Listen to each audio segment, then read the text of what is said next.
everyone, you're watching the FSL World Showdown and we'll be your casters. I'm Yuko, alongside me is Omo. We've waited days and weeks for this. Finally, we have our best of five.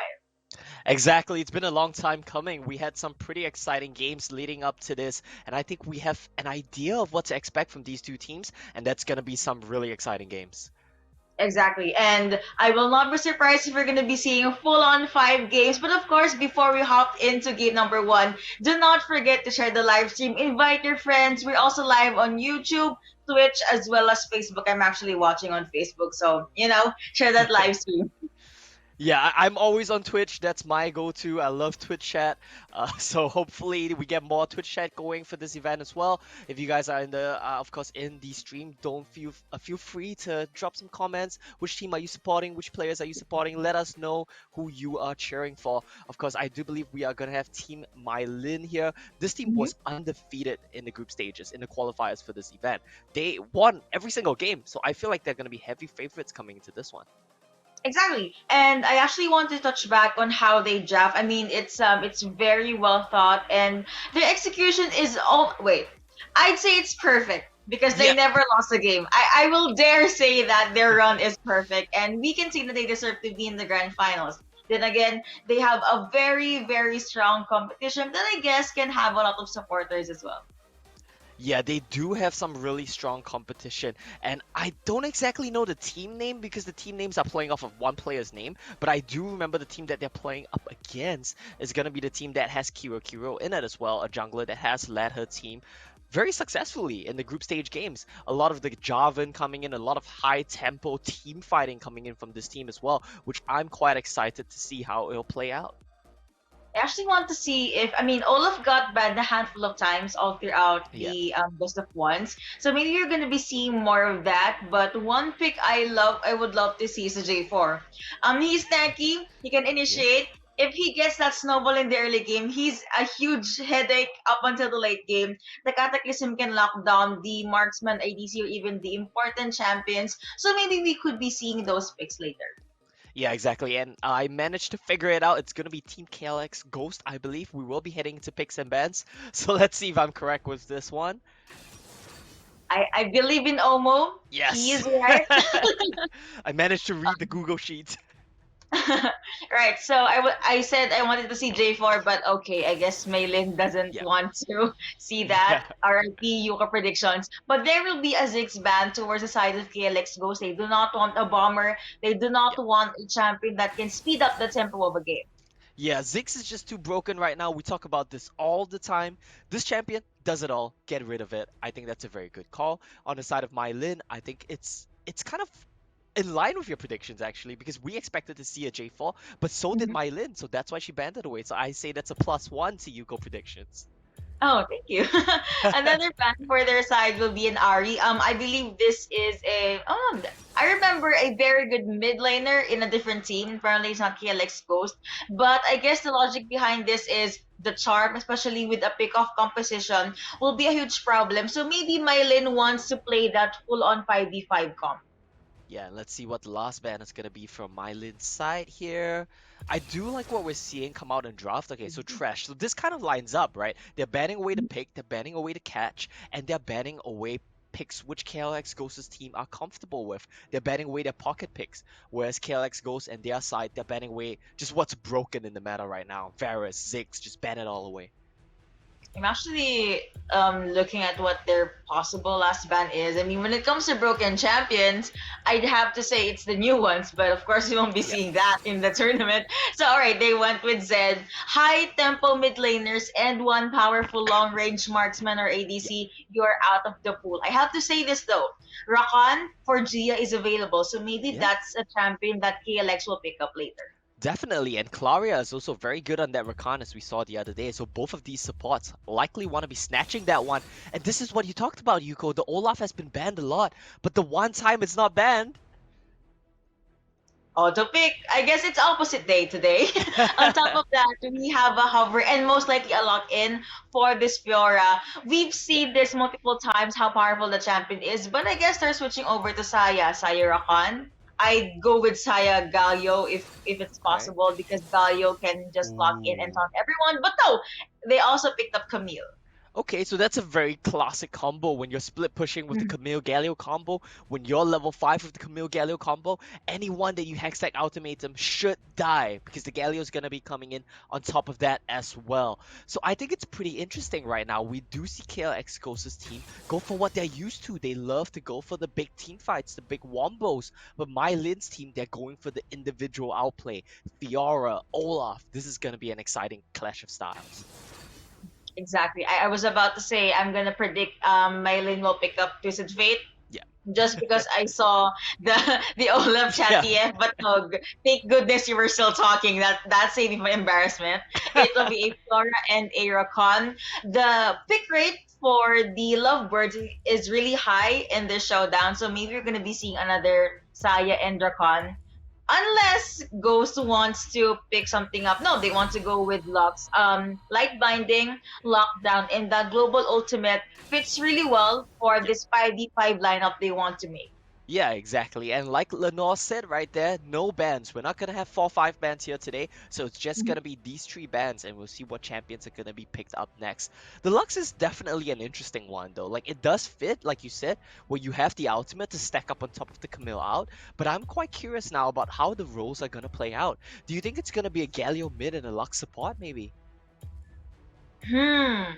Or the other Okay, way I around? believe my guts tell me totally not because I'm looking at stats right now. Okay, I okay. believe it will be a Galio mid and Lux support just because Galio has more leeway in the mid lane. You know, he's gonna be that very conservative mid laner, but in the mid or late game, he will be the one to go with the initiate. Unless Gia decides to pick up this Lux. Yeah, that will be very exciting to see. However, wherever the Lux goes, not typically a pick we see a lot of. I'll be quite interested to see how this Lux matchup goes into Rakan. That's one that I know is pretty good. If you're fast on the Lux combo, you can cancel the Rakan knockup before he even gets Yeah. it off. So that's always very punishing. I do want to remind you guys though that Riven is still available. Not picked yet. Oh yeah, it look well. There's already Fiora for Yeah. Million side, so it could go over to KLX Ghost. No, I don't see any Riven hovers. Okay, they want to ignore the OP champion, in my opinion. But yeah, they're gonna hover over this Corki to have a secure ADC. Good repositioning. The ultimate can shed a lot of damage as well. The Gatling gun is a huge problem, so I wouldn't be surprised if they add this in. Yeah, that would be really cool. It gives them some late game insurance, some scaling in their Mhm. back pocket as well. And don't forget, once Koki gets the package, it's gonna be really good for these big AoE team fights that KLX Ghost's team likes to go for. Now let's see if the lovers bot lane get locked in here. Okay. Yep. It Valentine's came in early. We will have a lovers duo for game number 1. I'm actually still waiting if they're gonna lock in Riven. Hello? I mean, no. Fiora cannot be in the jungle. There's already Yeah, Olaf. yeah. So instead, we have a brand mid lane. Yeah, Okay. brand mid lane. That's really interesting. A brand mid lane coming in. We know how effective this pick can be. A lot of damage in these team fights. If you run into them, like Camille and Galio want to do, Brand might just burn you alive. Exactly. I mean, especially if you guys are near each other, the burn can Yeah. just cause so much damage. I got debated multiple times. I know how it hurts, especially if you get taken down. The last pick for KLX Ghost will be a Renekton. Renekton Fiora at the Baron lane. The usual matchups that we did see. But now I actually want to know if it's going to be a Lux mid lane or support. There's no switcheroos yet, so most likely it's going to be a Lux support. Yeah, it seems to be Lux support. Gia's gonna play that into Claria's Rakan. We saw how effective Claria can be on this Rakan, so I would love to see this counter pick do something to shut her down, not allow her to roam the map together with Tomairu on this Olaf. And I think that the story of this game, even though we have such a flashy Baron lane matchup here, Renekton Fiora that's so volatile, I think it's gonna come down to how both of these teams support their junglers, and I think that's the main story here.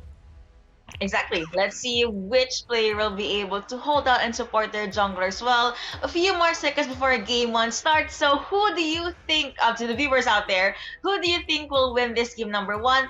Comment it down, or at least tell your friends and have a small bet, and whoever wins will get a free skin. That's something I do with my co-casters. So, Okay. go. Okay, so we'll have to see. Who do you think is gonna win this one, Yuko? No free skins here, but Oh, I was about to say I was about to do the Rager, but I guess I would have to give it to KLX Ghost just because I want to see how well they can coordinate that Lux and Corky combo as well as a yeah. Renekton for cleanup. Yeah, that would be super cool to watch. I hope they have a chance in this one as well. But to make it a bit more exciting, I'm gonna go and wager for the side of Team MaiLin. They've been undefeated so far. They have a really good setup for the Olaf to just run in and take over the show. Let's see if that manages to play out.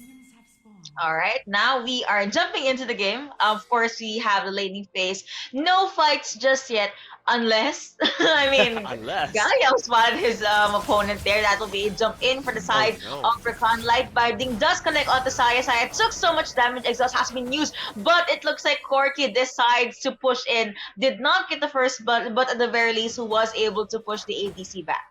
So that's a small win here for the side of Team MaiLin. They get the flash off of Gia, and that's a really big one because in mobile Lux, if you are not fast enough with the light binding, if you get knocked up, you're just gonna get one shot.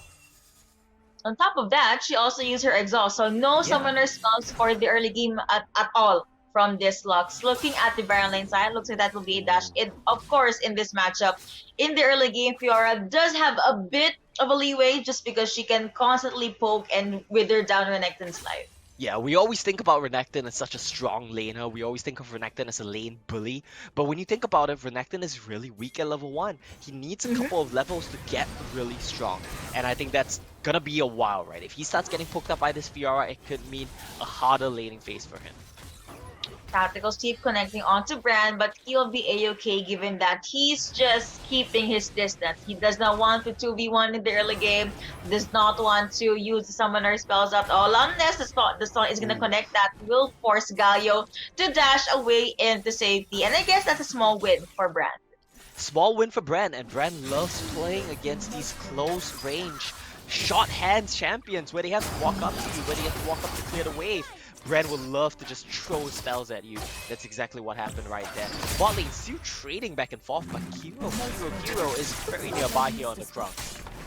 I actually thought she was gonna try to go with the gank, but I guess they would want to play it more safely. Get the Hex ultimatum first before she tries to do anything funny. Was not able to finish the farm though because she got spotted out by Rakan. Looking at the top part of the map, whoo! Renekton very, very low. There's Olaf lurking at the side. Looks like he will try to go with the recall. The undertow does not connect. Let's see if there are any more summoner spells available. That will be the Grand Challenge connecting 2v1, and that will be the first blood going over to VEC MaiLinh. Here comes Galio. That will be one coming through, but he's a tad bit too late. Olaf gets that double kill, and it is a beautiful, beautiful early game for Olaf. Oh no, Yuko, and that's what we talked about. It's all about the junglers, and the lane that set it up first was Helgo. This is something that we've talked about in the past as well. Helgo is one of the carry players. If you give her resources, she can carry the game. In this game, she found the leads by herself and gave it to a jungler, and this is a huge swing in game tempo. Helger really giving KLX Ghost the hell that they do not want to know. Actually, if you watch anime, you'd know that Helger's an anime, right? Okay, I haven't seen it. I watched some anime, but not a lot. Oh, okay. I'm sorry. I was good. too happy to see anime references. Anyway, going back into the game, yeah. Good start for Olaf. However, it is still under 4-5 minutes. So Kiro here can still make things happen. They have a lot of good CCs. They should utilize that. But I'm actually looking forward to the life bindings coming out from Gia and the damage coming out from Hellgirl. It looks like she's playing from a different patch because of this pure damage. Yeah, and the problem right now is that the lane state is so bad for Vyra. Every time she walks up to farm the wave, she can't trade because the wave is so deep and she just gets jumped on, like right now. Looks like there will be some jump-ins indeed, and it will be the kill going over to Hellgirl. A quick solo kill that is complete skill, and it will be Fiora 1-0 up against this Renekton. With that, VEC MaiLinh will have first dibs on this dragon. No, no, non-contested, but then here comes Camille finally to get their hand on the Cloud Dragon. He will jump in, toss coming through. Looks like it will be the Hextech ultimatum popping, but Camille's life was the one that got popped out. Light binding not coming through. Gatling gun has been used as well, but VEC MaiLinh, they maintained their composure and decided to not jump in further. Oh no, that's a bit of a disaster there, Yuko. They get the solo kill, they get the dragon, they get some more kills. It's just the side of KLX Ghost was so decent. And now MaiLin's team, they're gonna get the Rip Herald as well. Oh no, they're taking everything. There is someone lurking at the side, you have Dia, but I don't think they can go with the steal. Actually, they did! Jinx from Yuko, that will be the ultimate going for KLX Ghost. And here is their green light tiger to kill onto her Nexen. However, there is a shutdown on Olaf. Luckily, the ADC was the one who got the goal. Overall, it was a 1-2, still in favor of VEC MaiLinh. However, I believe it's a win for Ghost because they got the Rift Herald. Yeah, they did get the Rip Herald. Sadly, they didn't manage to get any more kills because everyone had flash. 4 flashes used on the side of Team MaiLinh in that team fight, but it gets them out of there. Nice steal coming in from Hero. It secures them from the tower. It gives them a much needed infusion of gold. 2,000 gold behind right now. Given how the kill score is 6-1, it could be a lot worse. That was a very important steal there for the side of Ghost's team. Exactly. I mean, I thought it was going to be Gia who will steal rather the Pearl, but Hero just jump in at the right time. So KLX Ghost, they definitely are not letting go without a fight. So back to the quiet part of the game. I guess if I were to highlight anything, I'd have to go with the junglers. There is a roughly 1.1k gold lead in favor of Olaf. However, both of them were able to get their first item. So Hero most likely we just want to rotate first, and Olaf just wants to do Olaf things like, I don't know, kill, axe down opponent. That will be their roots coming through. So, and the charm, beautifully timed. Here comes the Hextech ultimatum. Hero gets a kill onto the ADC, and they will not stop. They want to get the boyfriend as well. It will be a 2-0 in favor of KLX Ghost. And KLX Ghost and her team just start to turn it around. They use their ultimates, they use their combos to find picks on the Lover's bot lane here, and they want more. They want the turret eco. Ooh, they do want that turret. They do not even care about Brand, but now they have to back away because there is no minions. Brand really held out really well there. But alright, KLX Ghost, they are now slowly snowballing. We talked about the full-on 5v5 composition that they have. And apparently, 6 minutes in, 7 minutes in, it's their go time. Yeah, it is their go time indeed. And I just want to bring the conversation back to this Brand. Like you said, the Brand just presses 2 buttons, clears out the whole wave, makes me so scared to dive in. I feel like this champion is just so strong right now into certain team comps. Exactly, especially this one. They are utilizing the Brand really, really well. Let's see if he'll be able to pop in with those fire. Gets that knockup, and Gia just gets annihilated in the lane. It will be a jump out from that Corti, still being able to survive, but he has no other choice but to go with the recall. And I guess that is a small win from VEC MaiLinh. It's a small win for the side of MaiLinh, but they will take it because you know what they can do when you give them a small lead. We've seen what they did in the first couple of minutes. 1 kill in the top lane, they snowball it to another bunch of kills. Dragon, Herald, and now it seems like 10 seconds to Dragon.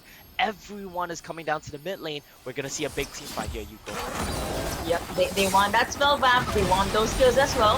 Vital Force has to pop, and that will be a jump in from this Rakan. Hero trying to make her way out of there, but the kill still went over to Fiora. No jungler for KLX Ghost, and I guess it's go time for VEC MaiLinh. Even though they will get their dragon, KLX Ghost will just try to go and take down 1 turret.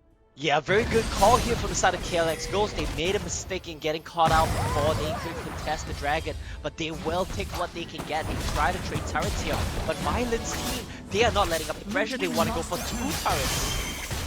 That will be light binding connecting, and still KLX Ghost gets their hands on 1 turret. I believe that's a win for them because they got a mid lane turret, whereas VEC MaiLinh only got a Baron lane turret. Vital Point being popped again as well, but it looks like KLX Ghost will have their sweet time in the Herald Spit. It will be a non-contest objective take because because VEC MaiLinh wants to get this tower. Yeah, they'll need to wait for one more wave, but they have to back off. They don't manage to do it in time. And that's gonna be a nice little win here for the side of Ghost's team. Let's see if we're gonna be seeing any action. I guess the recalls will come through. They do not have much vision, so now VEC MaiLinh, they're doing their best to just focus on the objective game. Yes, they can fight, but they just want to get the towers out first because it's 3-2 in favor of them. Yeah, this is gonna be a bit of a showdown though. Yeah. Yep, that will be the grand challenge, and that jump in the charms coming through the proton bot as well. Here comes the hero's entrance. Kinnison going over to Brand. It'll be a dash in. Gia gets bursted down. Now he's a small 1v1. Fiora versus Corky, but Fiora was the one that emerged victorious. She gets bursted down by the Galio, though a flash in. Brand trying his best to chase after Galio, but overall, it was a 1-4. 1-4 in favor of VEC MaiLinh. Yeah, 1-for-4 here. That's a huge win for the side of MaiLinh. Even though Ghost's team got the setup in first, they got caught out. They weren't expecting everyone to come down for MaiLinh's team. And we saw the power of the Wombo combo. The grand challenge coming in from Fiora just sets up everyone as they all dive in on top of the Rakan, on top of the grand Pyroclasm. Just so much damage, and Hero was there before I could even see what happened.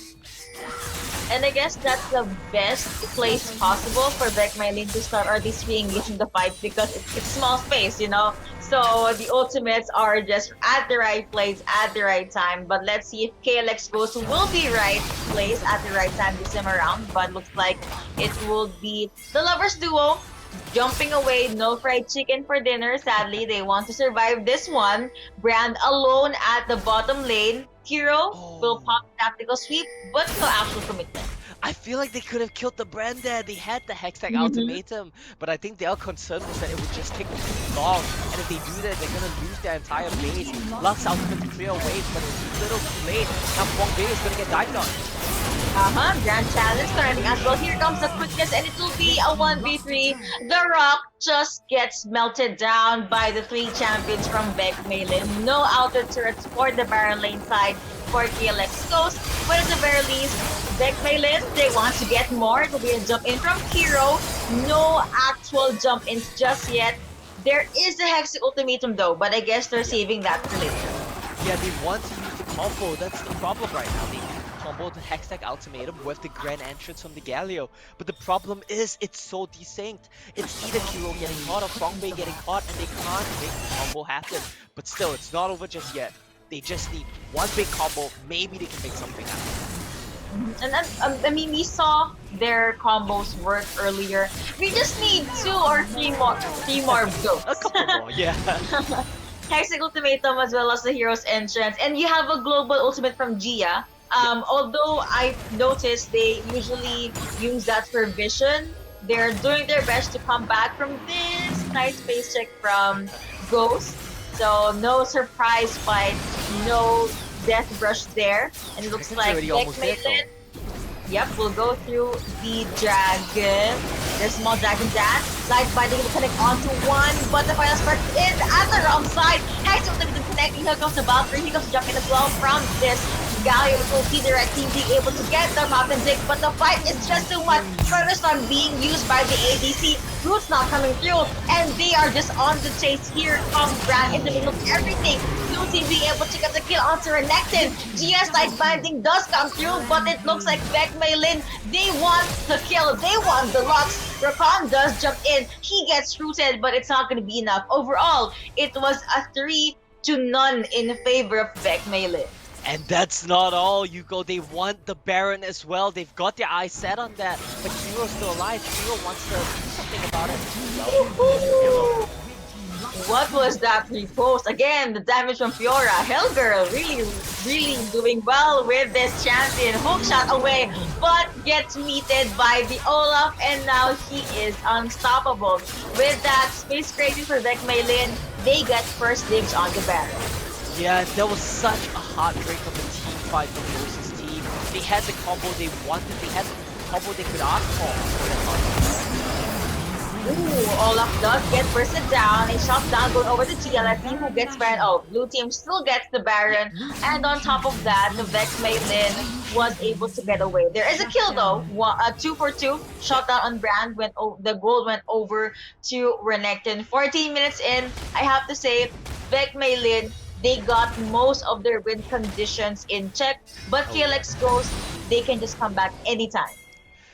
Well, it's gonna be a bit harder from now on with the Baron in their pocket as well, and I think the problem that we see, and it's so sad to see, because KLX Ghost's team at the Dragon fight, they hit the perfect combo. They got basically a 5-1 Galio ultimate. The problem is they just don't have enough damage.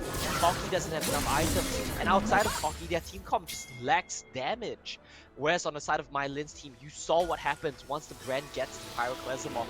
He just does so much AoE and it allows Olaf, allows Fiora to speed up so easily. Woo! That's hope, Michael. Maintain through the map. Renekton holding his ground in that bush. Light binding did not connect, sadly. So there will be no follow-up. Let's see if KLX Ghost will be able to get at least one champion from Vex MaiLinh, but the women in blue, they are just playing this one out like textbook. Yeah, they're just letting Fiora shove in the side wave, they're letting Ren push out the bot wave a bit, playing it slow, going to the rush, they know they want the game. Olaf gets caught.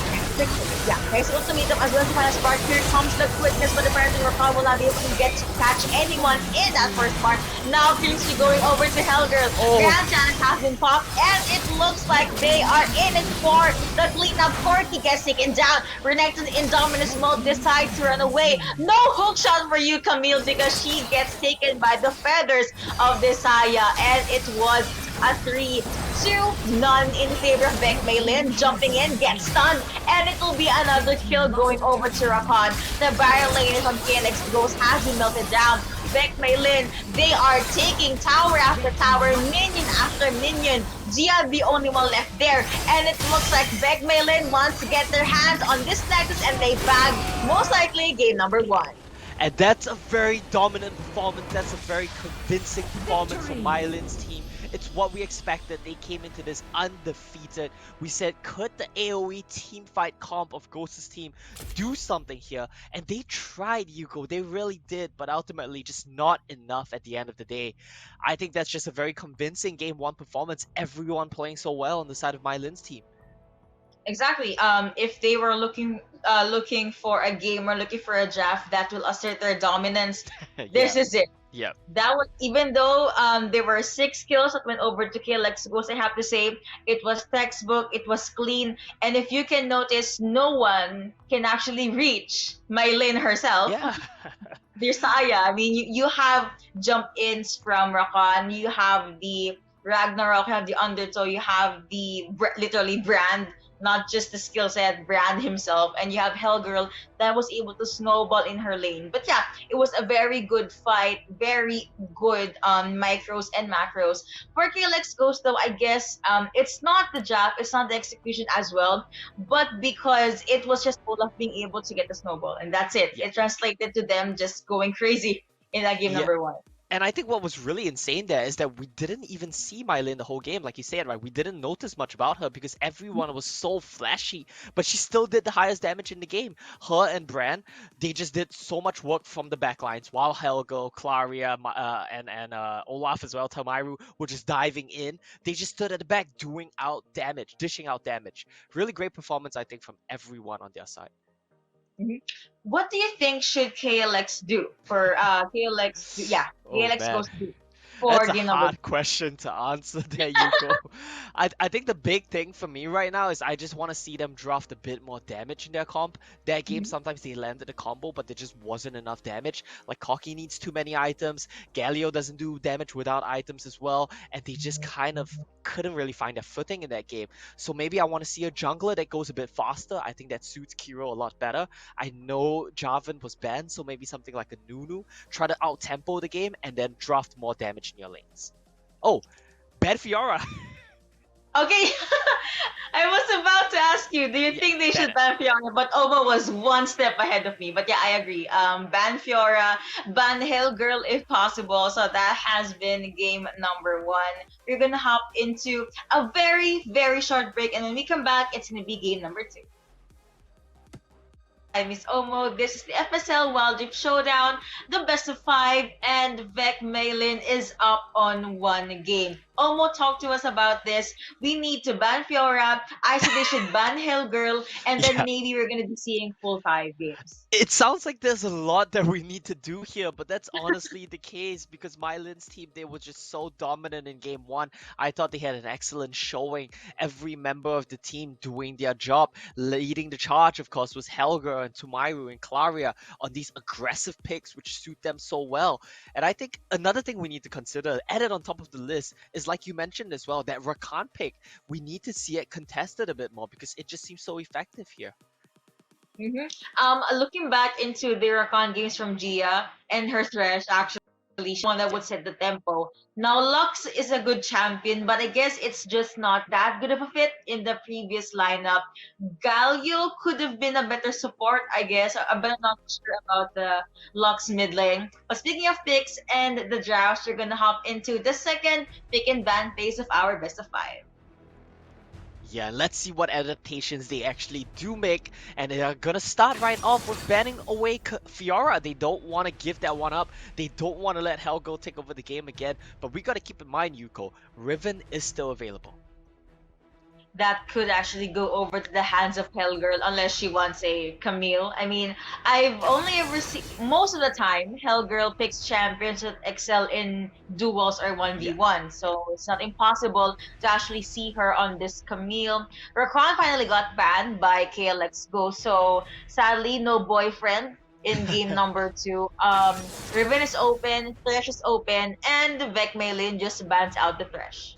Yeah, so this kind of serves two purposes, right? You see Rakan as well as Trash being banned away, so Gia's champion pool is starting to get choked out a little bit more again.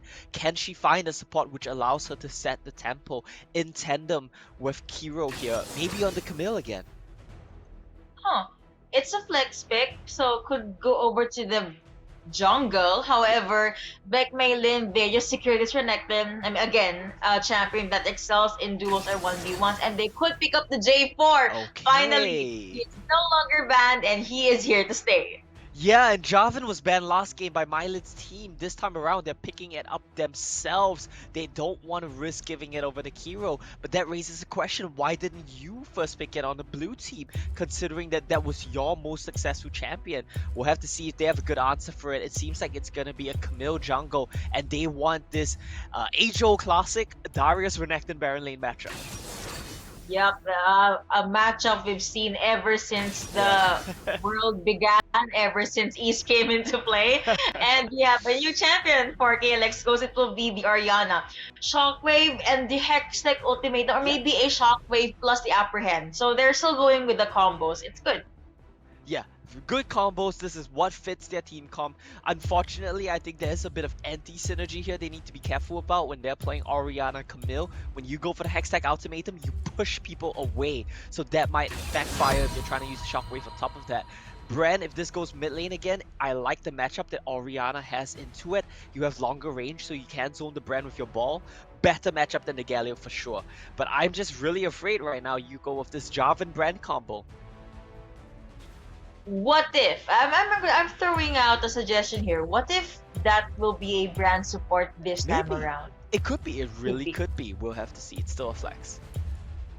But yeah, I actually like when you touched on about the Oriana and Brand matchup. Yeah, their mid laner will hold out a lot better. Basically, if you want to survive, just be 5,000 meters away from Brand, and you're good. Yeah. No fire, no CC, you're gonna be a-okay. And yeah, Shockwave can pull Brand away. But yeah, still looking for the ADC for both teams and the mid laner slash support from Vec Maylin. We're gonna go through the second half of the bans, but they don't really, they won't matter as much because we're only having 3 bans for this tournament. Yeah. We won't have 4 or 5 bans here, so more champions available. We get to see the best picks that these teams have. if a Varus gets locked in here, I would love to see that from the side of MaiLin's team. I think it's definitely one of the strongest marksmen. It fits very well with the team comp that you currently have, but it looks like they want a Braum instead. Okay. Braum to shield Varus since he is very vulnerable in the early game, and with the depletion would be a good for Renekton to just dash in, stun someone, anyone, and then VEC MaiLinh will just take down the competition. But I'm actually looking forward to seeing what how KLX Ghost will answer to this. Yeah. That a carry or will be I was about to Lucianami, I love it. Orianna, but That's really good. Lucianami- Yes. Yeah, this is a really good combo into the Braum Varus lane. You bully them really hard. The only potential that they have is for Varus to poke you from range. If that happens, Lucian dashes on top of his head and chunks him down. They are supposed to dominate this lane. They are supposed to bully this lane, and I really like the idea here. It's also a very popular duo in League. If you watch the World Championships, Lucian Army was the tier 1 bot lane in League of Legends. I think it has good potential here in Wild Rift as well. Yeah, KLX Ghost just really needs to take care of their Dragon Lane duo, and Lucian will do the rest. Well, Nami has very good tidal wave too, so maybe that's a perfect setup for a Darius, Orianna, Camille. I believe this is KLX Ghost showing us that they can go toe-to-toe against VEC MaiLinh, even though they got game number 1, they still would want to win in this game. And honestly, this is the composition that can give them that victory. Yeah, and Yuko, even though we talked about how game number 1 was a dominant performance from MaiLin's side, we have to keep in mind what we saw from Ghost's team. They still tried to punch back, they still tried to trade objectives. Even though they lost a lot of these trades, they weren't afraid to keep making that. And if that's the trend that we're gonna see, we're gonna be in for a very exciting best of 5. You mentioned that with their opponents choking GSG's champion pool, who could she pick up?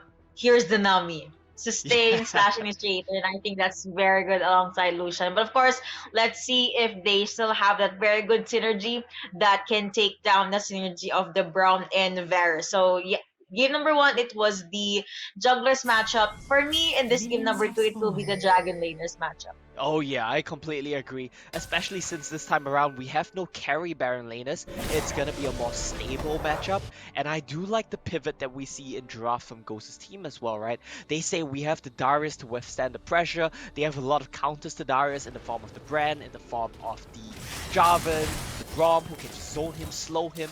So I like that they pivot to just allow their Dragon lanes to be the carries here. We'll have to see how it works out for Ghost's team.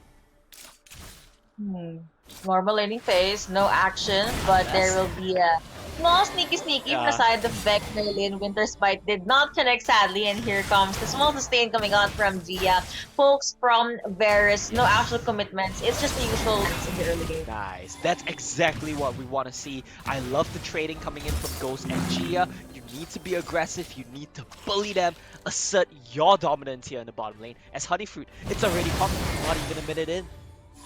Ooh, looks like this fish took the Winter's Bite, but Gia will be a-okay.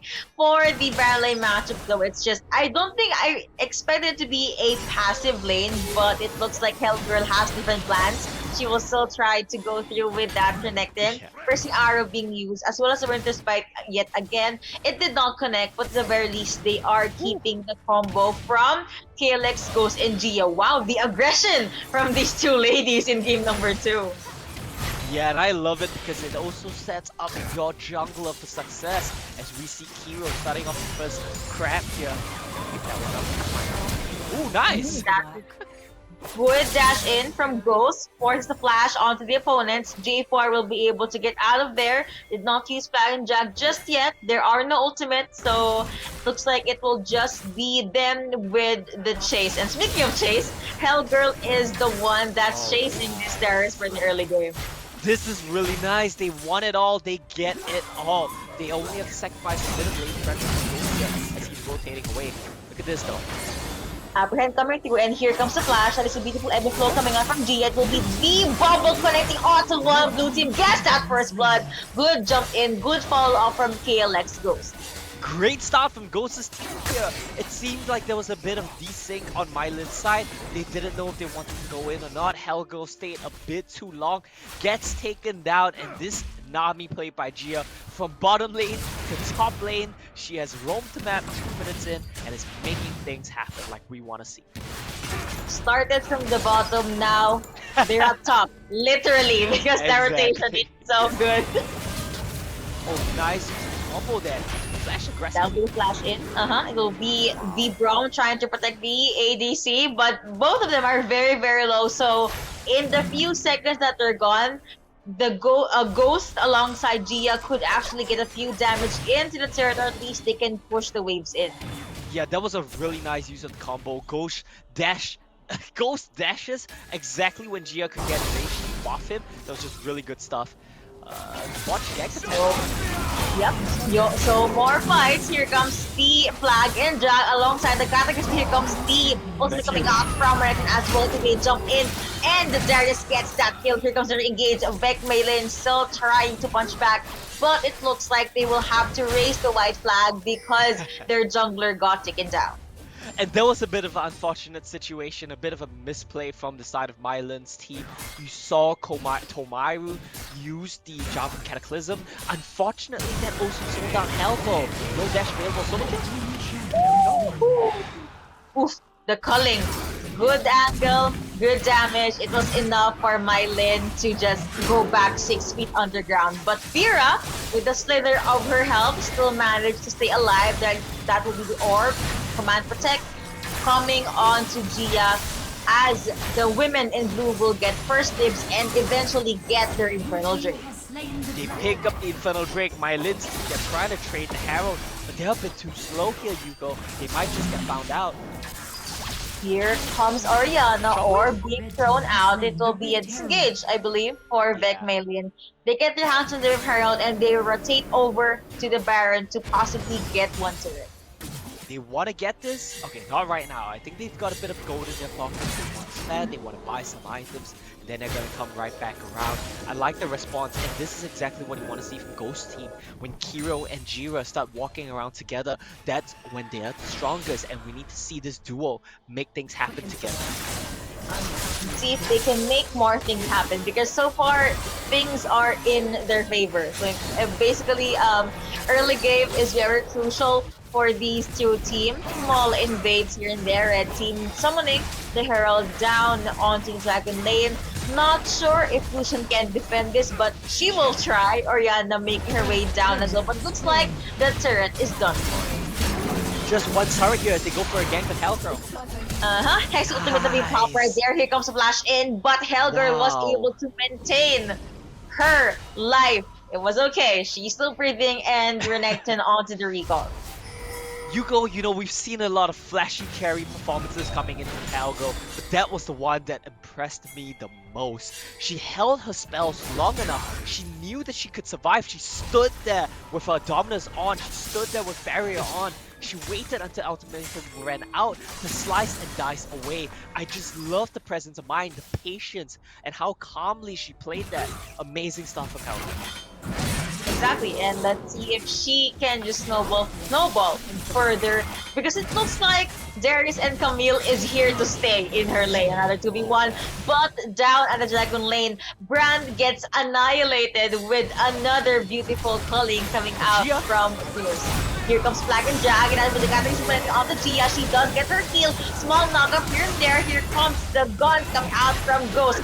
But here is Braum as well. She's going to be on the 2. You have Varus with that free kit.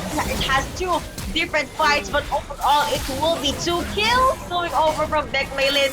Gia survives. Here is the save. Looks like Camille, hero, no ultimate, but at the very least was able to save the support's life.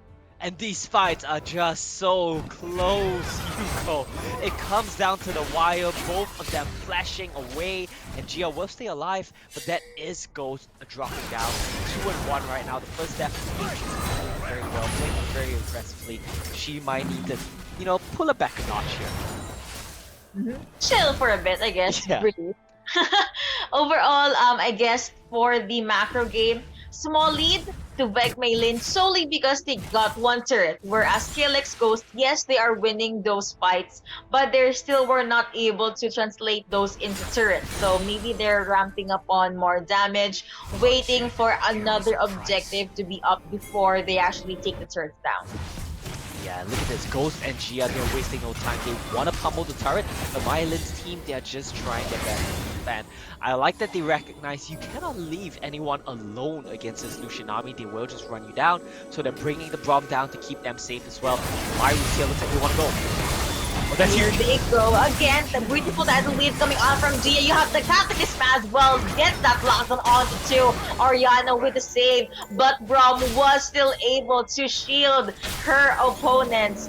One kill. Only Ghost died in the entirety of that gang. Yeah, but you gotta consider. Oh, What is analysis? Here comes the apprehend as well as the Nashan guillotine. And looks like it will be the punishment for MaiLinh. and that's a huge play there for Ghost's team. They are slowing down the pace of the game. They're making picks. Even though Ghost died, they trade back on MaiLinh. They get a turret there. But while all this is happening, Helgo has been getting solo gold for herself. She's slowly starting to catch up. And it looks like we're gonna see once again Dragon traded to Harold. MaiLinh's team, they want the tempo, they want the gold. Lenoir might get caught though. They don't see her just yet.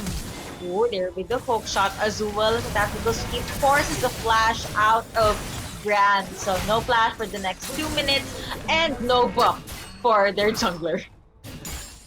No buff for the jungler. That's the big one, the one that hurts quite a bit. They're finally gonna get this bottom lane tier 1 turret. It's gonna give them a bit of gold lead. I can bring them to 2,000 gold a hit. Dominus as well as the Cataclysm. That will be a good flash out from Vera. Gets an awesome guilty. Here comes the tidal wave and she gets to live another day. Hellgirl did not though because she got first down in that small skirmish. And really, KLX Ghost, VEC MaiLinh, they are just going all in this fight. We don't see much fights or full on 2 champions dying, 3 champions dying. It's more on 1 to 2, 2 for 2, because both of the teams are very careful this time around. Yeah, definitely a lot of skirmishes going on. That was definitely an overdive attempt there from Helgo into Myru. And I feel like you gotta remember, Jarvan doesn't have that much damage. If you want to dive with Darius, you need to make sure you have the damage. If not, tank does not damage yourself as well. You might see a bit more aggression. Not quite. Wow. That Gia. I thought she wanted to jump in there as well, but the Chain of Corruption has been used by MaiLinh. No follow-up, no one died, so I guess that was a waste of an ultimate. KLX Ghost, they get that small win. Yeah, and thankfully they didn't jump in because we didn't notice it, but Helko was sneaking in the topside push as well. She was just camping in there, not showing her face, and if Ghost's team had went in, she would have been in position to turn that one around. Really good stuff from her, despite being set back in the early game. Of course, we gotta give props to Vyra, who's been doing much better this game. Unless tidal wave, but gets blocked by the unbreakable proto, but out Varus gets not Varus. You have Darius being taken down. Oriana throwing out the orb onto J4. There is small damage, but there is no follow-up. VEC MaiLinh, they got 1 kill. They do not want to pressure any further. Yeah, they are happy with that 1 kill because they used a lot of ultimates. They don't want to overchase this. But now Ghost's team, they recognize this is our timing to try to find something. Not quite gonna go. Unless indeed there comes the hook shot as well as tactical sweep. You have the passive being proc, but J4 a tad bit tanky this time around. No one will be dying here. Hellgirl was alone in the dragon lane, but now I guess it's go time for VEC MaiLinh. They will try to go with the full-on 5v5 or 4v5 fight.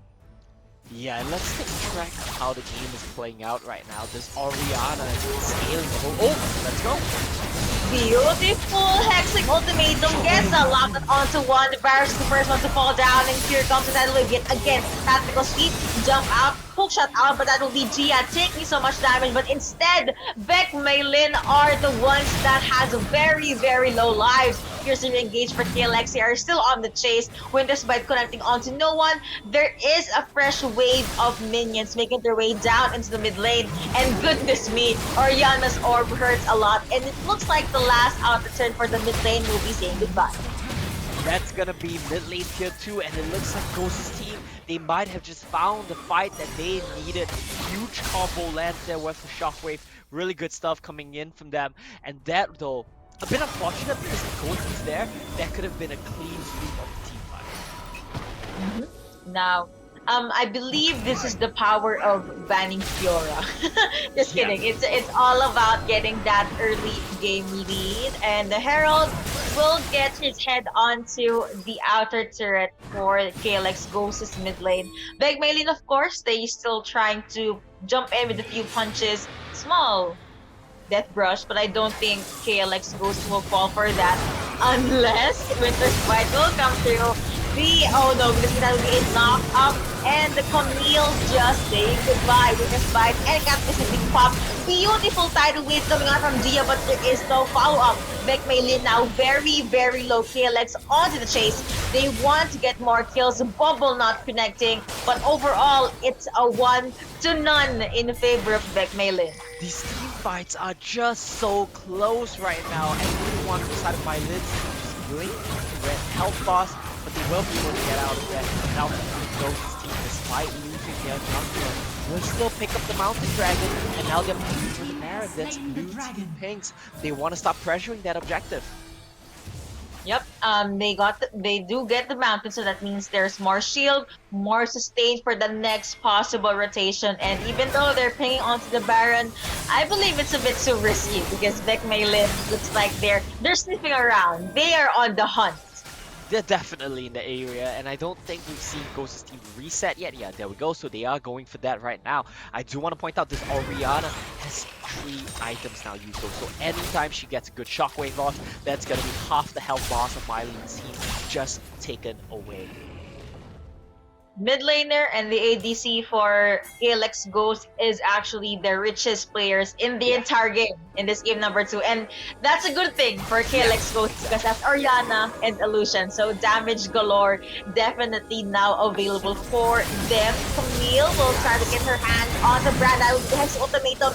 Knockup after knockup. Brand does pop the stasis, but no, that will be a tad bit too late. Proto Belt in, but Flag and Jag out for this J4. Still KLX Ghost, they were able to take down the mid lane. Yeah, a bit overextended there from Lenore. Will gets taken down. Baron gets started out now. Yuko, but Jungle is still alive. Kamiru's still alive here. This could be a steal attack. Look at one more with the shockwave though. Big hole. They are waiting, but it will be Oriana making sure that they're in the safe place. Days of Mr. has been popped. Here comes the jump in for side effect. MaiLinh, they were able to separate the members of KLX Ghost, but Lucian gets a kill on the J4. They're close together. Beautiful bubble coming out from Gia.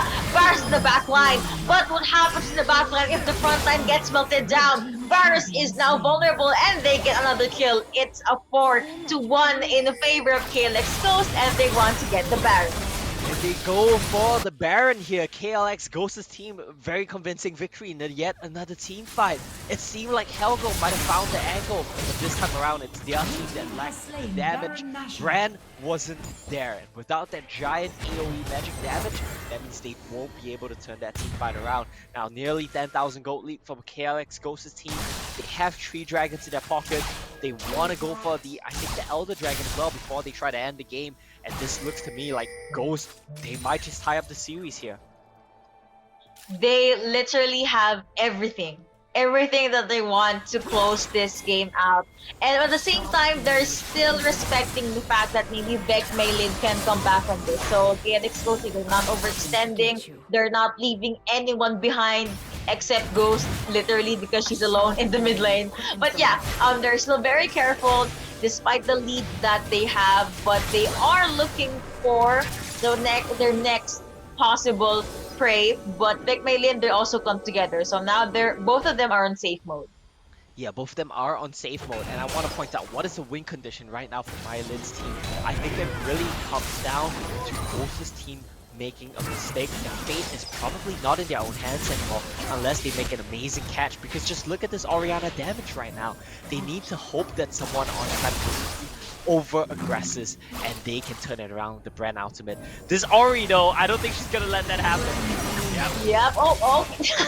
You have Lucian there getting the kill onto Brand. He's now on a rampage.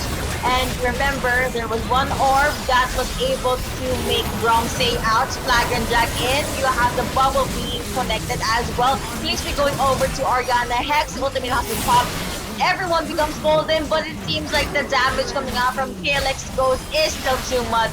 And they close out and they number 2. They do take game number 2 indeed here, Yuko, and that was definitely an amazing turnaround of their fates here from Ghost's team. That was exactly what we wanted to see from them, and a lot of that game, I think, came down to Gia and Ghost. This Dragon Lane duo was so dominant in lane, out of lane, and Gia even made the roam with a jungler to snowball her lanes from 2 minutes in game. Fantastic stuff from Bay as well in this Orianna. Great damage output. Out of 16 kills, Gia had 13 assists. Yeah. That's how good her Nami was. And after game number 1, you also mentioned that KLX Ghost, they need more damage.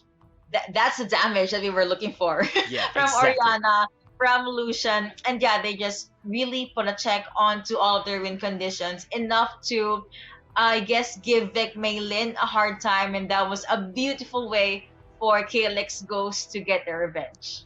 Yeah, whereas on the other side, MaiLin's team, they had a very dominant game 1. They had a very dominant day of games coming into the grand finals as well. I'm a bit curious because they seem like they've swapped up their drafting approach a little bit here.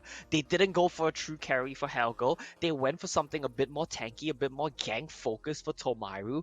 I feel like especially their top jungle picks are just different from their usual approach. Maybe if they went for something like Riven +1, that might have suited them a bit more. I hope to see something like that in game 3.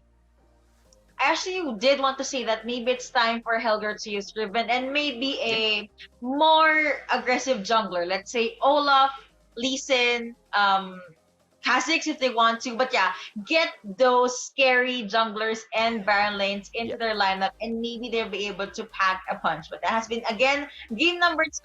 Finally, we are at a 1-1. We're going to be hopping to a very, very short break.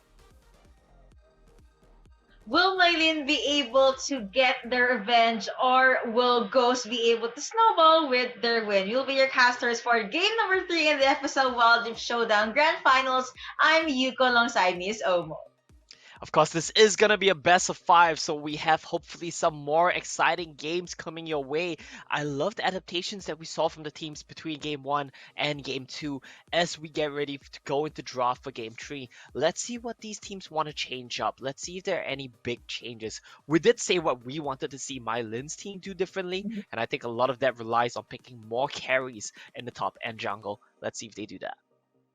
Hopefully they will. And I actually want to prove a theory. I mean, blue side, it looks like whichever team is on the blue side, they win.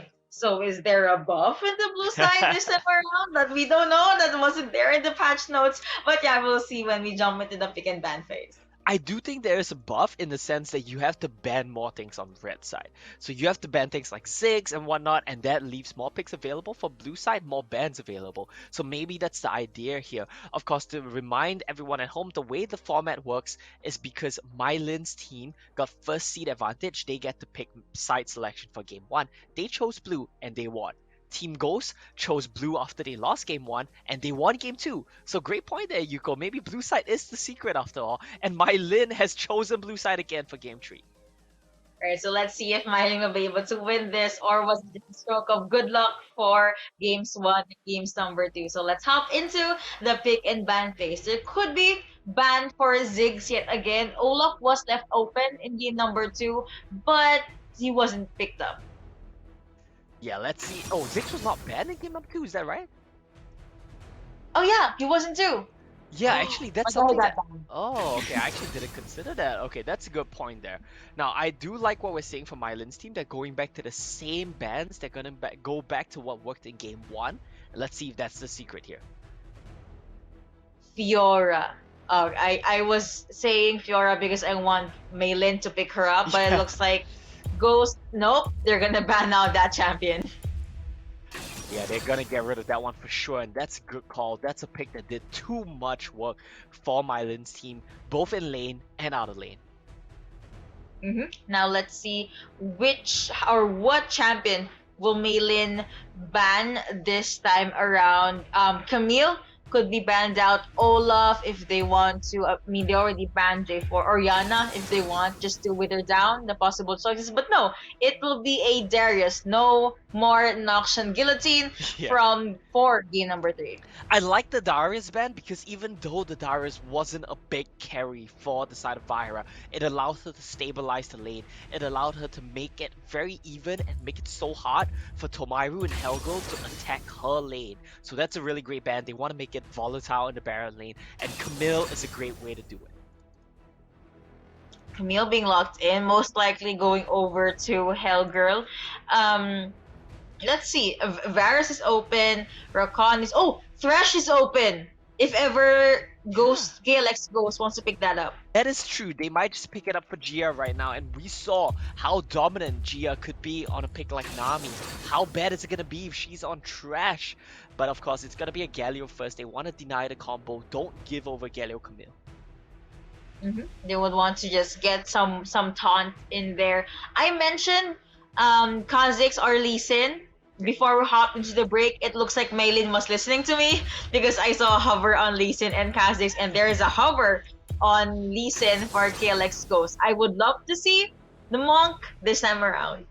I would love to see that one as well. We need some aggression. Now this jungle matchup is going to be exciting. We have Lee Sin for Kiro and possibly a Kha'Zix here for Tomairu. This is going to be explosive. Lock that in. Lock that in. But yeah, I guess we're gonna circle back to the highlight on the junglers. Nunu and Willem is a good pick as well. She will most likely be the one to take the damage, go with the initiate. And speaking of initiate, Rakan is back in the board. Oh man, that is what we like to see. Rakan and Nunu combo means so much initiative for Tomairu and Claria. It means that these two players can run the map, and that's exactly the way we see MaiLin's team wins games. Of course, Nunu as well is a good matchup into the Lee Sin. He can never kick into the fights, and you are just here to disrupt him. Now we do see a Kai'Sa get locked in. Do they want to go for the Z as well? Oh wow, it's been a while since I saw a Kai'Sa. Looks like there's a small the other parts of the band, but yeah, I saw a Janna hover earlier, so maybe KLX Ghost wants to pick that support, enchanted support for sustain, for initiate. As far as I know, Gia plays Janna as well, but I'm gonna say it.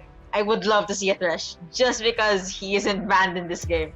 I would love to see a Thresh as well. Thresh Kai'Sa can be such a dominant lane. If you play that Thresh well, it can completely bully out Rakan in lane as well. So we'll have to see how they go for it. What their approach here is, they might want to reduce volatility because they already have volatile champions like Lee Sin, like Kai'Sa. We'll have to see what their approach is though. It looks like we're gonna have a lovers duo for the dragon lane. I'm actually curious if are they gonna be having a brand? No, I don't think so. MaiLin may choose some different champion. There is a hover on Pantheon, and looks like oh no, they're not gonna lock that in. There'll be a hover on Brand instead. They could lock it in, I guess, just for that magic damage, just for the burn, but I'm not too sure. Brand Nunu is a bit of an interesting combo here though, because both of them are very short range. Okay, this makes a lot more sense. Oh, yes. The Oriana Nunu combo is going to be a really nice one. You set up a lot of AoE, and keep in mind here, Yuko, that means they have some big wombo combos. Rakan, Oriana especially, with the outs that we've seen Claria hit, that could be a big combo. Press R to win. That's I mean, it's not on keyboard, but press that ultimate to win, Yeah. because the key ultimates here, you have AoE ultimate, AoE CC ultimate, and you also have the isolation ultimate coming out from Camille. And yeah, Maiden, this is a very good draft, and like what I predicted, it looks like it will be a Janna going over to Gia. Kaisa, Janna down at Dragon Lane. I guess it will be a bit conservative in the early game, but the Hurricanes, the the Hurricanes will come out from Janna rather, Yeah. can be a huge mode of disruption for MaiLin side. And this is actually, yeah, this is really good because, like you mentioned, the disruption, it does so well into the two key picks here on the side of MaiLin's team. Nunu can never snowball in against a tornado, never ever. As long as Gia holds that, the snowball is going nowhere. And if Gia is fast enough, she can also cancel Rakana engages and maybe even Camille engages. So a lot of initiative on this genre to just shut down MaiLin's team, and I really like that pick. Let's see. I'm very much excited to see what is gonna happen in game. To the viewers out there, do not forget to comment who do you think will win this game number 3, because whoever will be the winner here, her team will be one win away from winning this showdown. That's right, we are one game away from match point between Ghost's team and MaiLin's team. I think it's only fitting that it's both of these AD carries that are facing off, and on a matchup like Kaisa Zaya as well, both of them have been quietly doing a lot of damage. Let's see who pops off this game.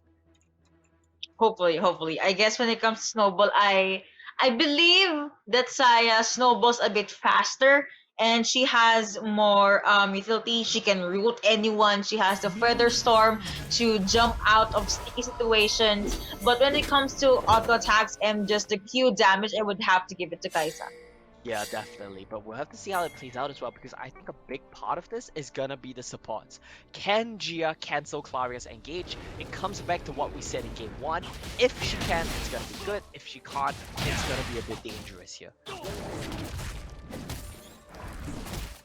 I'm actually excited to see what Gia could do, but again, for now, it will be a passive and very chill laning phase. The usual trick from Janna users, the Howling Gale from the bushes for a surprise attack.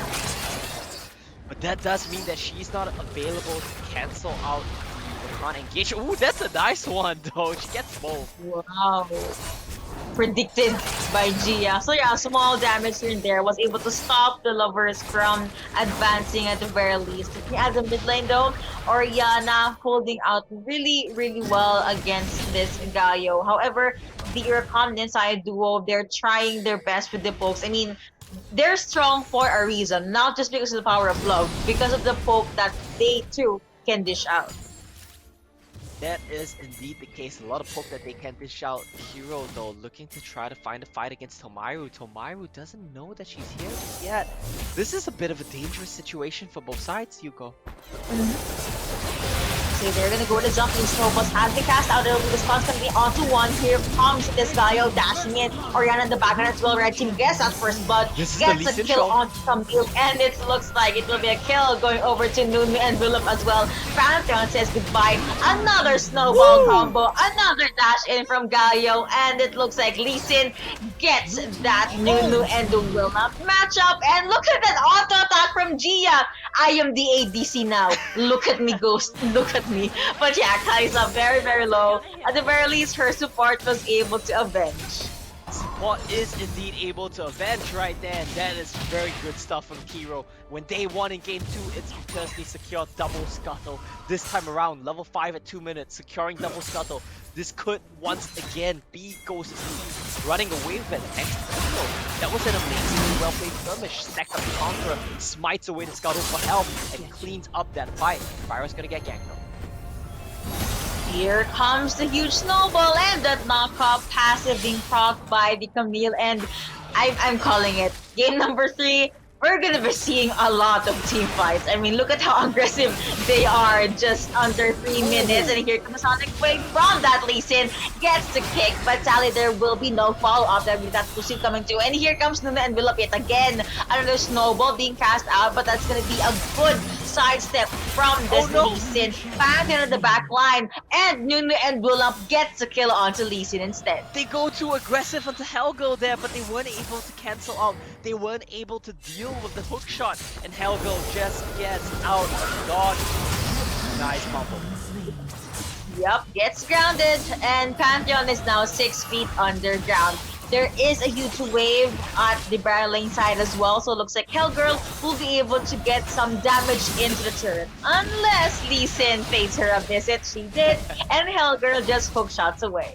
Yeah, and this is just really good stuff from Helgo and Tomaru to recover from that early skirmish.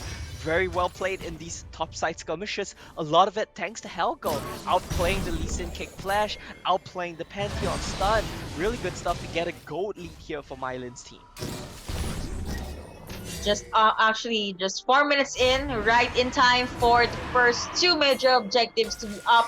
Pings from the red side saying that they should go to the Rift Herald, so Ghost is going for that macro plate, whereas MaiLinh, their jungler did start at the Dragon's Pit, but it looks like, are they gonna contest?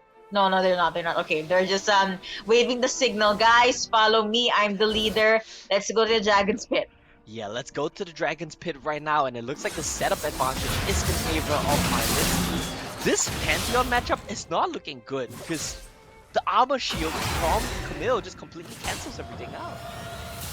Exactly. I'm saying Hellgirl very, very aggressive, and she's holding out just fine.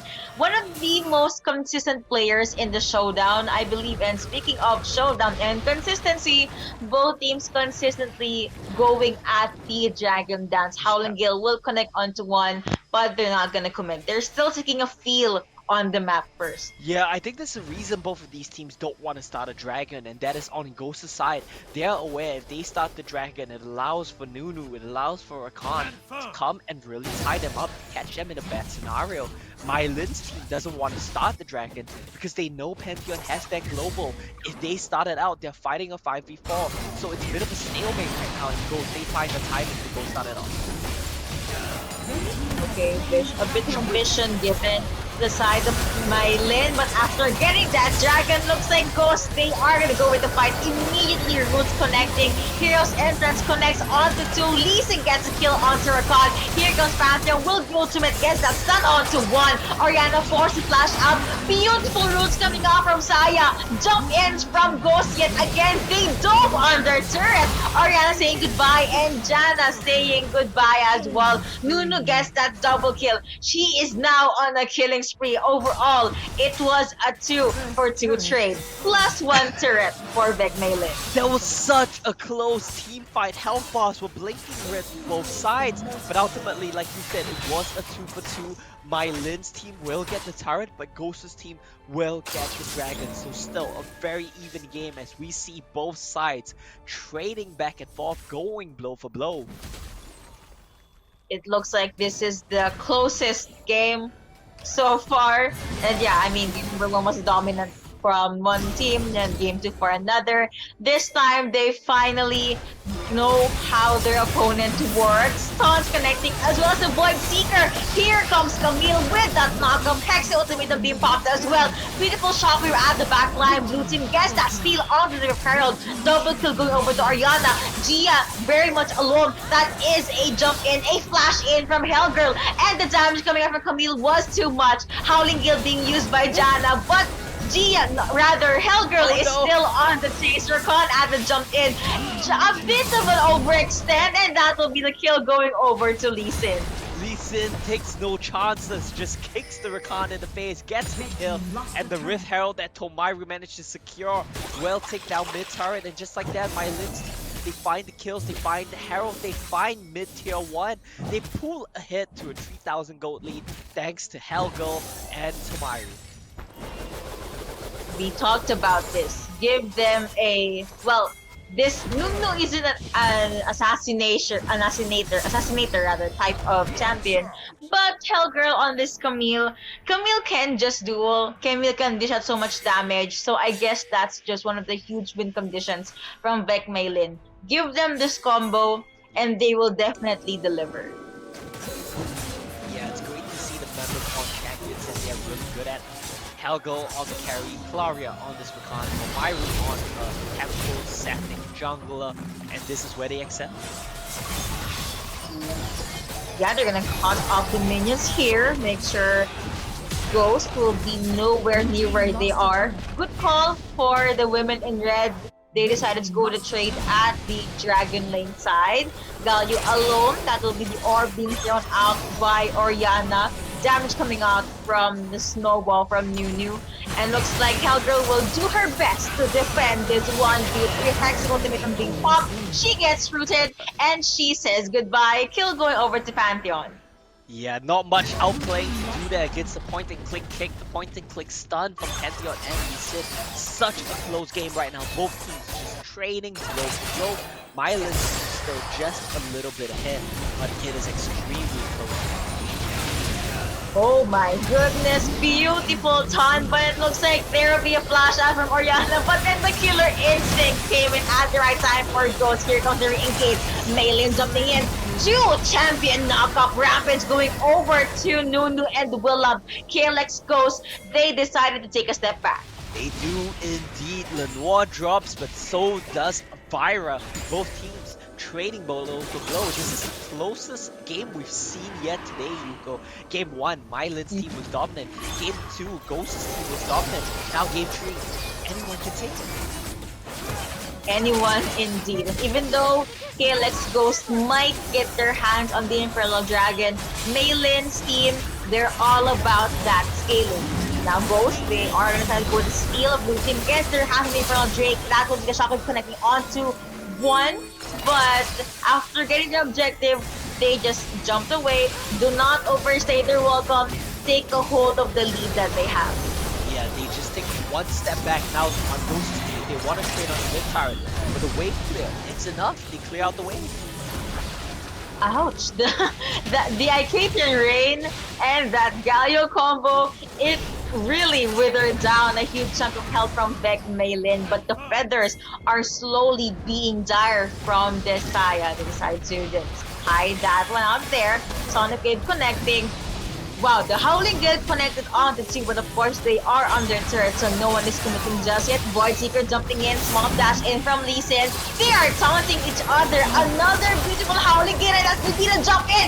The actual fight, Heroes Entrance, Chocolate coming through. Kingsley going over to Lee Sin, and it looks like the life bars of VEC MaiLinh are being taken down, being bursted down. Hellgirl gets a kill onto Kaisa, and they just waved the white flag. Overall, it was a 2-1 in favor of VEC MaiLinh. And Yuko, that was a fight of mistakes there. Both of these teams doing a lot of things right, but also doing some things wrong. Gia's Tornado didn't cancel the snowball. I don't know about this one. Yeah, I don't know about that one too. If the ultimate was used just so they can get one turret, that's worth it. Just don't fight me, please. That was too deep. Yeah, just zoning them away, but MaiLinh's team, they're not gonna let this one go without punching back. They pick up the Rift Herald. Okay. I thought they were gonna try to do something there. I was holding my breath. I was ready to do my play-by-play. But yeah, just focus on objectives. Don't pick any fight that's not in your favor at least. And looking at the gold lead, it's just roughly 600, 500 gold in favor of VEC MaiLinh. Again, closest fight so far. Both of these teams have scaling type of compositions. It's just gonna be the question of who gets to pull the trigger first. Exactly, who pulls the trigger first and who plays well around the other teams pulling the trigger. I do want to point out something to you that's a little bit interesting here. I was looking at the items, I realized Nunu had 3 items and this man has 10,000 gold. This Nunu is just unkillable right now, full armor. It comes down purely to this Galio to do damage to her. I don't know how they can kill the Nunu even right now. This itemization, this life, it can withstand 7 games. I'm telling you right now, that's how tanky this Nunu is. And I guess that's just the protect the ADC or protect Oriana composition. Even though Rakan can be the initiator, he is quite squishy. So it's good that they picked up Anunu to have that very beefy front line that can withstand the Kate and Rain, the kick, and maybe even the, I don't know, the punch coming out from Galio. Speaking of coming out, the Baron is now up, and KLX Ghost will be the first ones to have this. Yeah, they're gonna start this one off. Don't forget that there's a Nunu coming in with Snowball. Ooh, Chrono Bell's in and the charm, but where is the follow-up? Here is the follow-up, but Rakan gets sprinted down. He's now fried chicken. Here comes Nuno with a snowball as well. They were able to separate the fight. Right team gets their hands on the Baron Nashor. They are gonna flash in. Here comes a chase. It looks like a lot of them got taken down by VEC MaiLinh. They will be cornered. Roots connecting, but Lee Sin gets the rampage. He gets that kill onto Saya. What was that? But now here comes Oriana. Nunu with the double kill. He is now dominating, and that was a 2-4-3. I love that the Nunu just runs at them, does not die, kills them with the taunt mail, and burns them to death with Sunfire Cape. There might not be a brand in this game, but Nunu is doing his best at a brand impression. Level 13 right now, 12,000 gold. Amazing stuff coming in from Tomaru. Of course, props to Kilo, they managed to secure the Baron despite there being a Nunu consume available. In fact, both junglers top of the go charts. Exactly. Oh, okay, speaking of junglers, looks like they will just focus on another major objective. But of course, KLX Ghost will not leave that without a fight. But it was a tad bit too late. Stun coming through, connecting onto one. They will try to go out, but it's too late. Saya gets a kill onto Pantheon. Here comes Lee Sin at the back line. Gets a kill onto Rakan. Beautiful roots coming out from Saya, but instead Lee Sin is now on a roll. He gets that triple. He is on a killing spree. Taunts connecting. Shutdown on Nunu and Galio. Instead of a quadra for Lee Sin, he got the 4th kill. It looked a bad fight there, Hugo. It looked like it was starting off poorly. Byra got caught out. The fight seems so the same, but a really good follow-up, a really good cleanup from the side of Ghost's team means that they will get the turrets and they might go for the game here. They do want to, and with that, you have fresh waves jumping in. MaiLinh trying their best to defend this, but KLX Ghost, they are focused firing on the Nexus. And Nexus gets to live another day. MaiLinh summons the Repelled at the top lane, but overall, I guess, KLX Ghost with their 3k gold lead, they're very much happy with how the game is swinging. Yeah, they do just back away, they get out of there. They don't want to risk it because they know the game's in a good spot. They don't want to risk going for the end and throwing the game away. So that's a very good call, very good patience from the side of Ghost's team. Shelly right here just gonna take a stroll. I don't feel like Shelly's gonna get a chance to charge into any turrets. But it's still a very close game state, and MaiLinh's team, despite having an open Nexus, they could still find a way to turn it. I believe I jinxed a lot of things. I said whichever team is on the blue side, they get the win. But now Ghost is at the lead. I think I should stop giving out analysis this time around. But yeah, KLX Ghost holding up really fine. And they're actually funneling and constantly pressuring the mid lane. Though MaiLinh is hiding at the bushes, they're gonna go with a surprise attack. But of course, KLX Ghost, they're just focused on to their goal. They want to go to chase constantly. And 20 seconds before the Baron will be up, KLX Ghost, it looks like they just want to end the game very, very quickly. Jumping from Rakan, here comes Snowball. He gets shooted, but he's very, very tanky. Saya with the further storm to get away. Teleports coming in. Pantheon does jump in. Here comes the tactical sweep. Hero's entrance being popped as well. Luckily, no one died. It's a little bit desynced there, but all the globals were used. Pantheon, Galio, Baron's gonna get started out, but MaiLinh's team, they are coming in. They get cancelled though. Good Hurricane coming out from Janna. Here comes tactical sweep as well as the ultimate coming out from Camille. AoE Stacy is coming through. Roots coming through as well. Gia the first one to get taken down, and MaiLinh gets their hands on the Baron. It will be a fast for Hellgirl, but it looks like Camille gets a kill onto Galio. Blue team gets that Baron buff, and the KLX Ghost will have to try again. And that was an ambitious Baron attempt from Ghost. They managed to get it down to 4,000 gold, but they gotta keep in mind they're playing against Nunu. They're playing against Camille. These are champions that just get on top of you, and they manage to secure the Baron with the Nunu Consume. That's gonna be a nice little swing. Gold now dead even for both of these teams, but Baron buff in the pocket of MaiLinh's team. And they will utilize this as much as they can. They don't care even if Lee Sin has GA. They want to get the last outer mid lane turret. Hero taking so much of those snowballs. He is now on brain freeze, that's why he got stunned. And MaiLinh gets that last outer mid lane turret. They do indeed. They won the bottom lane one as well. It's just one hit away. Helgo might just go kick him without it. Looks like Kamaru gets caught. No. Yup, Kiku gonna connect Elder Magic now up, but it looks like MaiLinh jumps in after item packs the ultimatum. Beautiful charm coming out from Rakan. Now you have the Moonstone being popped by Gia for sustain. However, Gaio got pinned down. Luckily, he has Hero's Entrance. Pantheon jumped in, and I'm not sure why. At the very least, no one is still gonna die. That was a long fight, and no one got taken down. From Bay as well as Byra just doing a bit of switcheroo right there, trading places with their globals. Ghost walks in, gets chunked out by the Ori ball, and this is gonna be dragged from so low. Oh, I thought Lee Sin was gonna go with the steal. Blue team so secures the Elder Mountain Dragon, and Lee Sin paid that one with his life. With gold going over to Rakan. And VEC MaiLinh, this is it. Looks like the lead is now in their favor.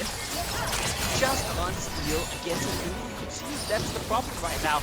And by MaiLinh, they steal away the Baron, they secure the Elder Mountain, and it looks like a game that was in full control for Ghost's team is just gonna get swapped back around. MaiLinh's team find themselves a way back into it. They pull off the comeback, and they're going for the push. They're going for the end. Look at the itemization of this Nunu.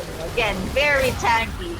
He doesn't care about anything. Saya, Kaisa damage, Pantheon damage, no problem. I can tank that. Looks like Pantheon is lurking into the side. I'm not sure they're gonna go with the 1v1 though. A ward has been placed, and Nunu will just go back to farming on his merry way. Red team He lost will. turret. This is gonna be Helgo getting jumped on, but she's so mobile, I don't think she dies. She's alive, she has Pokedex, and she has GA. Maybe she was just trying to get attention from the other members of KLX Ghost while their other teammates are charging the mid lane, as well as Nunu and Villop charging the Baron lane. So they're spreading the damage and the pressure, and it just leaves KLX Ghost to question which lane will we go, which will we defend. Yeah, KLX, they're getting pulled around the map right now, and I feel like Helgo, once she gets back down to the bottom lane, once she starts to do it pushing again, it's gonna be very hard for Ghost's team to deal with. But Baron is gonna come right back up, and I think this is gonna be the decider right now. Both of these teams basically 4 items, 1 or 2 items away from at most. Let's see if this is the way the game ends right now. MaiLinh, whether they can pull off the comeback, or Ghost can find something a bit miraculous here. Like that was my heart actually dropped for a bit because I thought Saya will be the one to get picked up. Instead, no, it was Kaisa that got picked up. She ate a huge chunk of damage just by walking at the wrong place at the right time for VEC MaiLinh. Rather than that, no more ADC for KLX Ghost. Camille TPing into the Baron pit. Pantheon pretty much left alone into the other lane. Look at how fast they can take down the damage of the life rather of this Baron. I think it's gonna be pop. We have the Howling Gale connecting as well. Lucy gets her hands onto the Baron buff, and they wanna go with the fight. Killing spree going over to Camille. Gets that kill onto Gia 15 seconds before Ghost jumps up. Yeah, that's just a rough situation to be in. Mistakes after mistakes, and Ghost, it looks like the game that it seemed like they had secured is just gonna slip through your fingers. This should be the final push here for MaiLinh. They're only 3 members strong, but they don't care. They know they're strong. They're gonna stop pressuring this time. They actually waited for Galio's taunt and jump in from Lee Sin, but you have to remember, you have a Saya that has the Feather Stalk and the Rakan that can charm. Rakan gets a kill onto Galio, rampage for this Camille.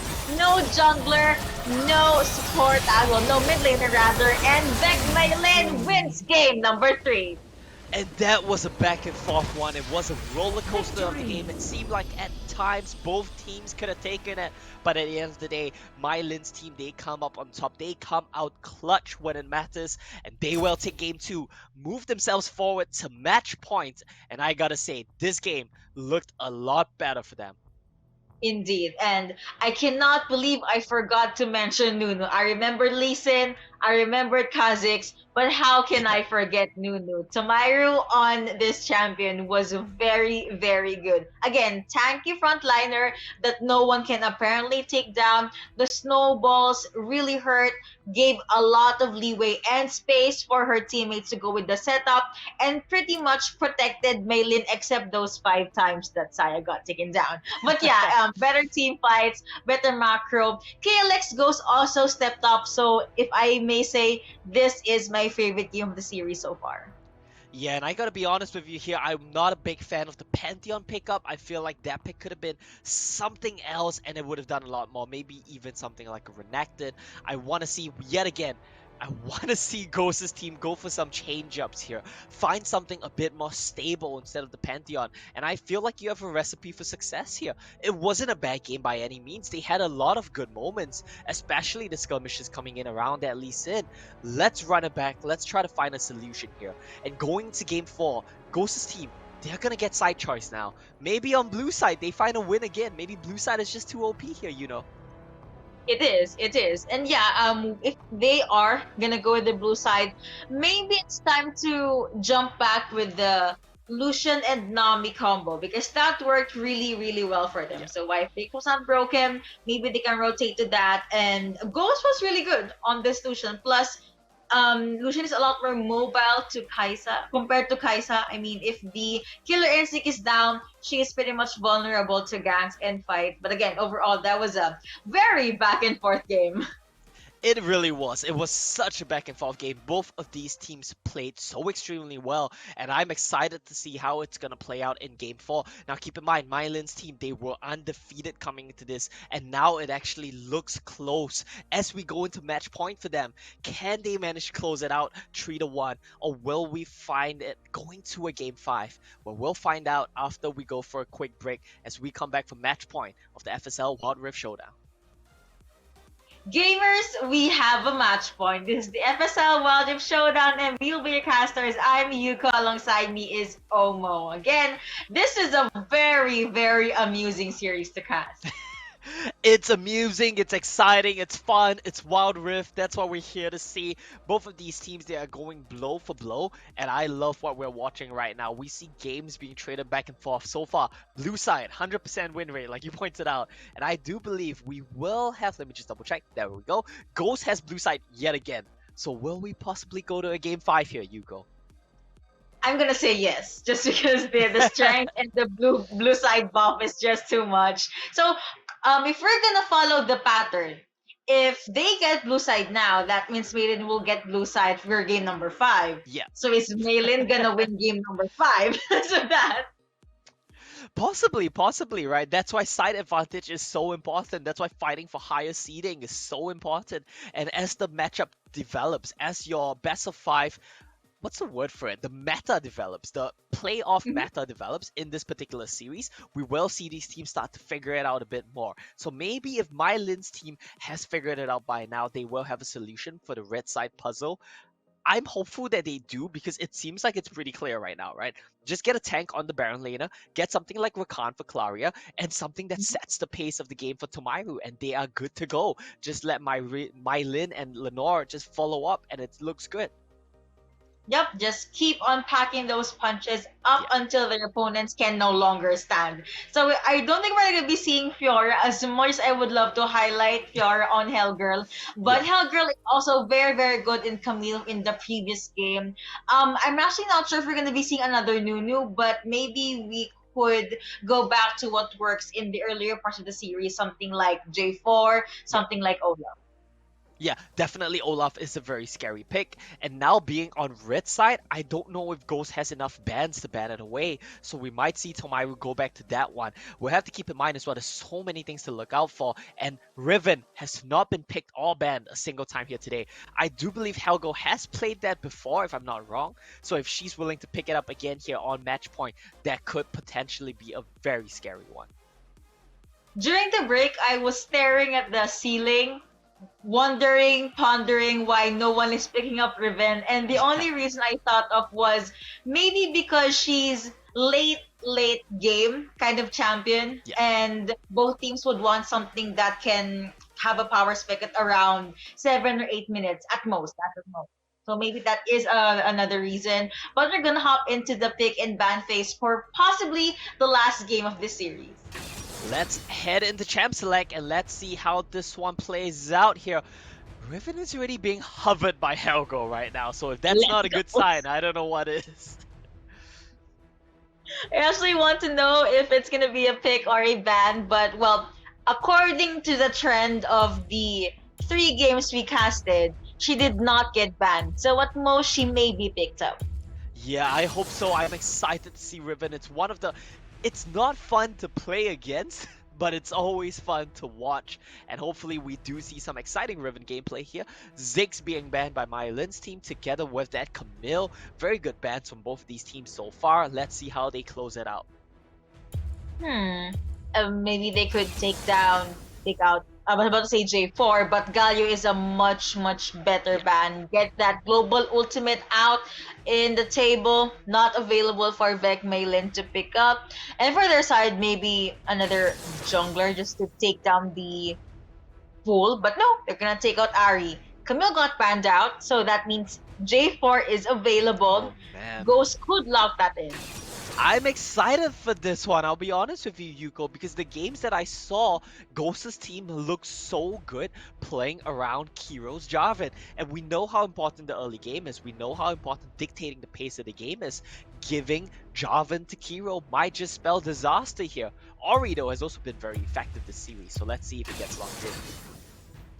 Are we gonna be seeing another Lucian Nami combo? No, okay. Let's hover on Seraphine, so that's just a placeholder most likely. And now MaiLinh, they believe it's worthy to have a first pick Recon, and I have to agree. Claria on the Recon, very good with the grand entrances, Proto Belt and quickness combo, and we will be seeing another Nunu for game number 4. Well, indeed, this Nunu Rakan has been so effective, but they're gonna answer back in kind. Ghost's team says we will not. Wait, hold on a second. I'm getting baited a little bit. I thought we were gonna see the trash, but they might just want Ori instead, and who can blame them? Jarvan Ori combo so effective here.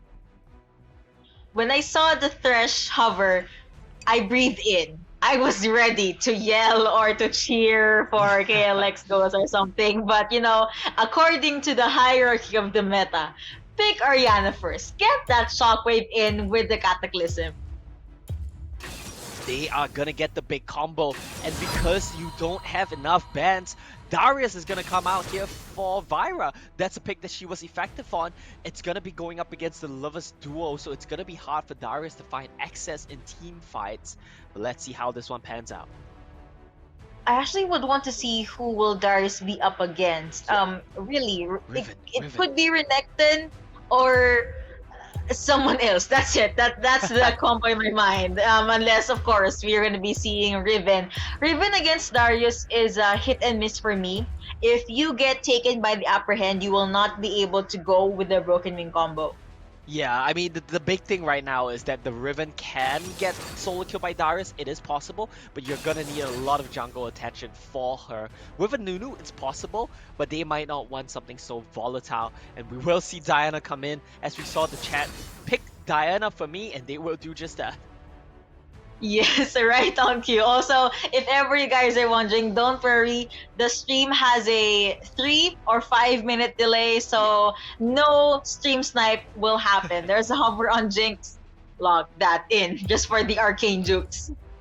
Yeah, this might be a Jinx. I feel like Jinx is good in this team composition because she can just clean up, but we will just go for the cocky. No Lucian, I was hyped to see that one, but it will be cocky, so a lot of late game, a lot of scaling, and very good team fighting from Ghost's team right now.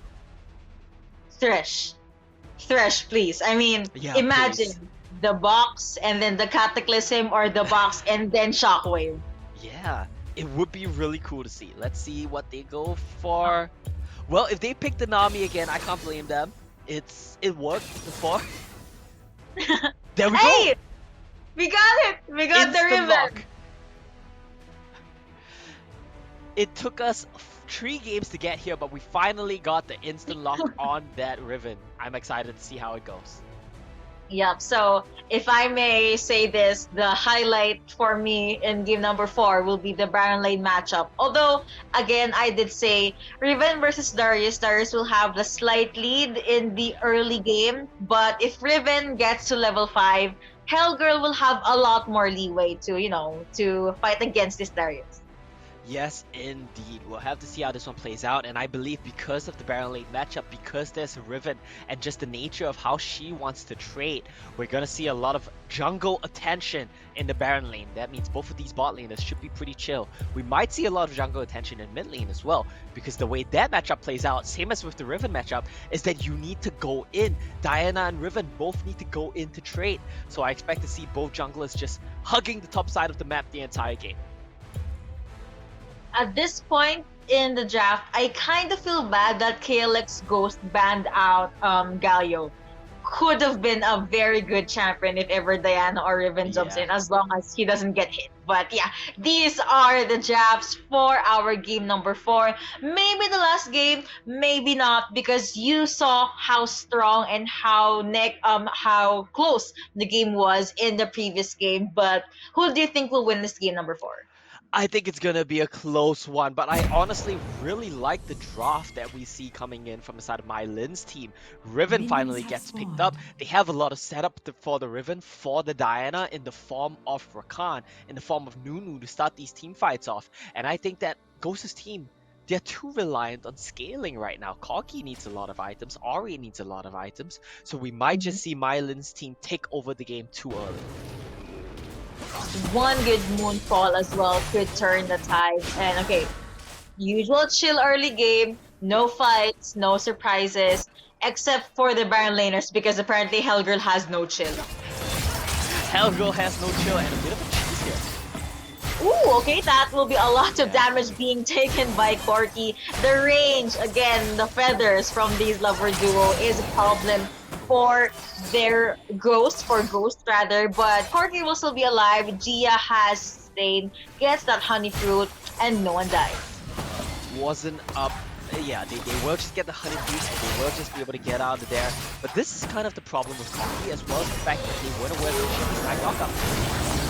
Goodness me, that is a beautiful ground. And doesn't have the exhaust being popped. Flag and drag for this J4. And it looks like MaiLinh is the first one to get taken down. Claria will be able to survive, but it will be a ADC down. An important member of their draft already taken down by KLX Ghost. And this is a good start for the women in blue. Here comes Nunu and Willem, but I don't think they're gonna try to go with the fight. But here they are fighting. Bubble connecting. Corki at the back line. Orianna gets killed onto Rakan, and this is an under 2-minute fight. The ladies are definitely on fire.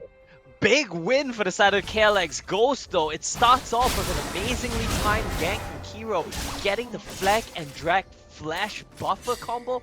Very good mechanics there, and they follow it up with the skirmish on the Scuttlecrab. They collapse on that one because Orianna has pushed advantage, range versus melee. Tamaru well managed to trade Scuttlecrabs, but it is a really good start to the game from Ghost's team right now. Yeah, good start. And I guess one of the reasons as to why that also happened is because VEC MaiLinh did not expect J4 to be there the same way Ghost did not expect that grand entrance from Claria. But no follow-up, no damage, and it's just them trying to scare Corki for a bit. Scare Corki for a bit indeed. And it's a bit unfortunate, or rather I should say well planned from the side of Ghost, because they managed to counter gank and prevent the aggressive tendencies of MaiLinh's team, but we see another gank come in. Ooh, snowball not gonna connect, but both of them gets rooted. The damage is gonna hurt, but no one is still gonna die. You said Saya with that clutch damage. J4 with the Wow. flag and drag it again. 2-0. Quick revenge kill. 2 for 2. Now VEC MaiLinh was able to avenge their deaths earlier.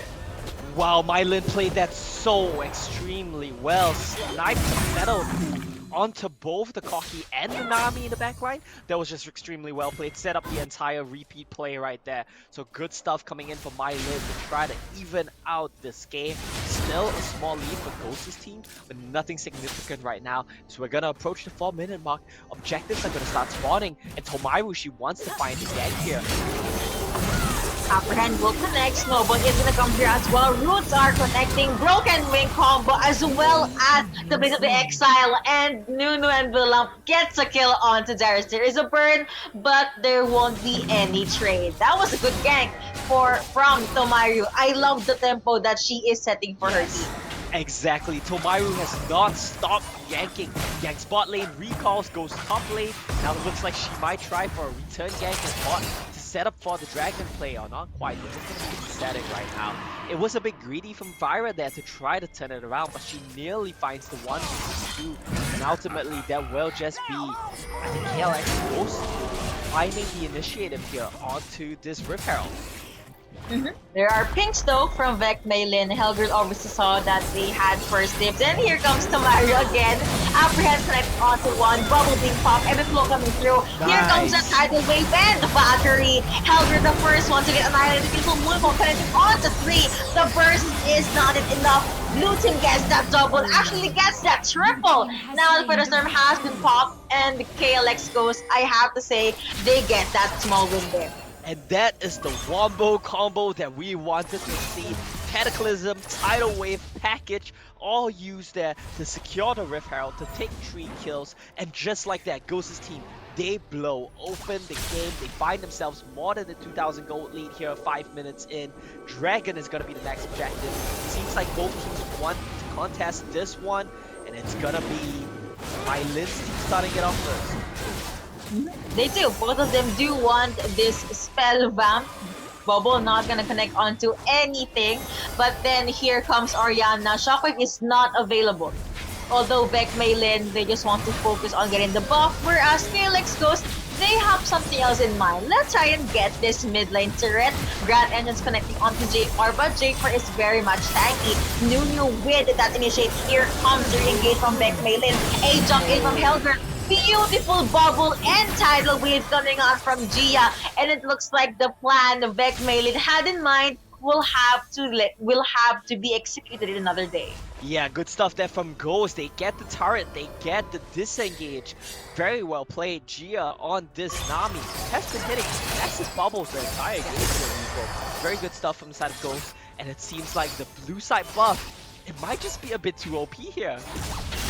That's true. I mean, there's really something about that blue side. And I had also, I love how KLX Ghost was able to draft a lot better than they did from game number 1. Woo, Ghost! Okay, 1v1 against a Diana, but the bubble will be there to save the day. Diana gets taken down, Saya gets a kill onto Corky. Here comes Nunu yet again. Orianna with that 3 champion Shockwave. Feather Storm being used by Saya, trying to get a kill onto this Orianna. But the roots connect, the death did not, and VEC MaiLinh will have to step back. Overall, 1-1. This might just be the most well-played mechanically game that we've seen, or rather, most mechanically well-played game that we've seen so far.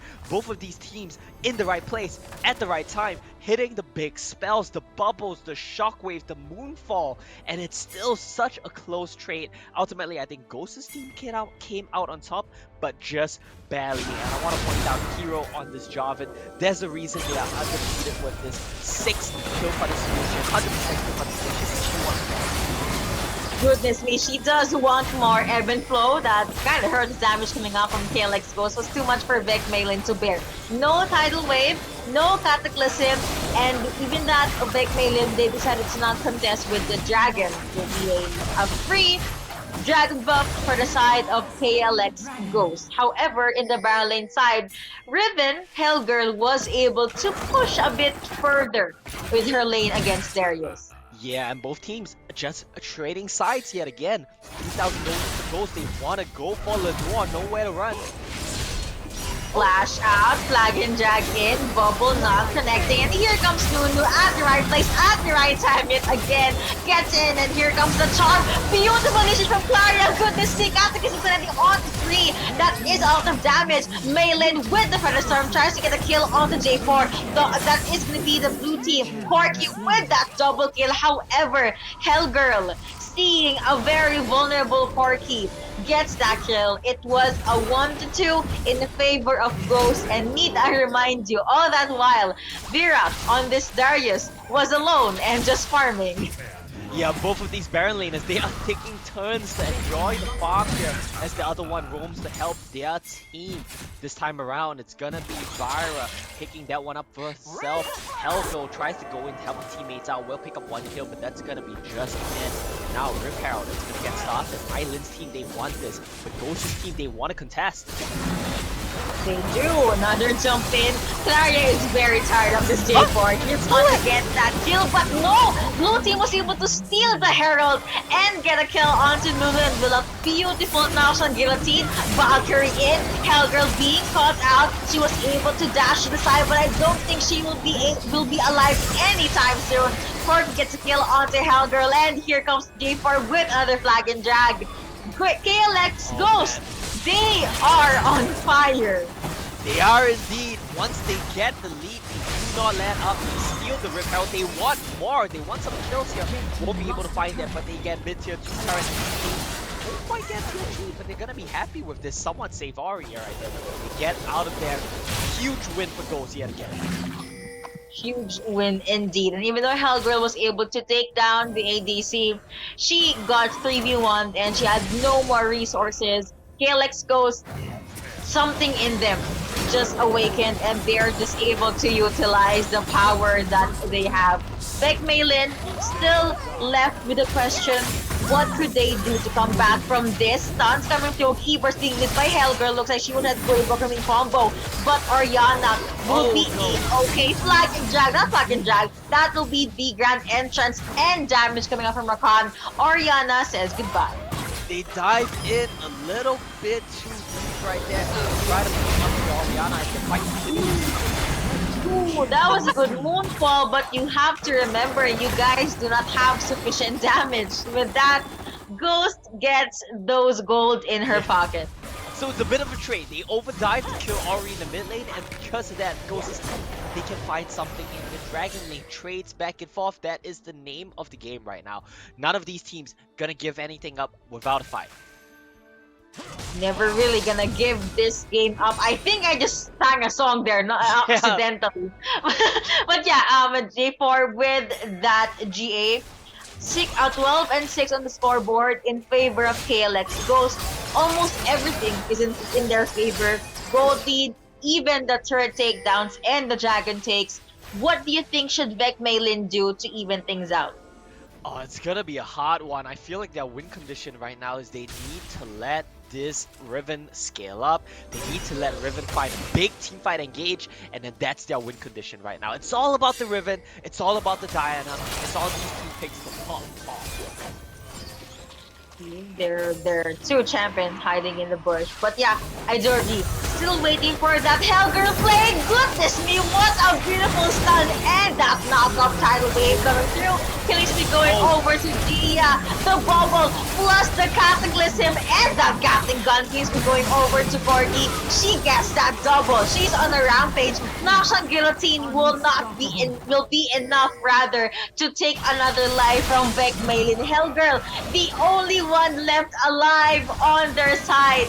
The blue side buff is real because KLX Ghost is looking to end game number 4. Not quite yet. They're gonna be a bit patient. 12 minutes in the game, take a step back. But still, basically, they've stamped their mark on this game. 13,000 gold lead, 12 minutes in. An amazing performance coming in from KLX Ghost. It all starts with the early lead found by the Jarvan.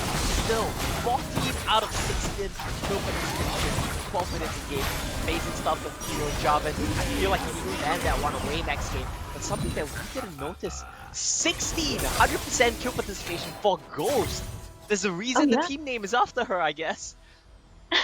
Yep, they definitely are staying true to the team name. And her name is on the board. She has to get all those spotlight and those attention.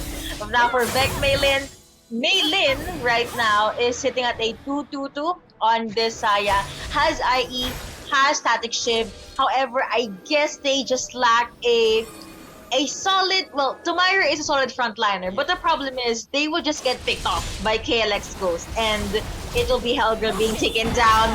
Now, Diana probably will be their next target. Bubble connects onto two. Here comes Tomayer with that snowball, Proto built in with the quickness. Another grand entrance.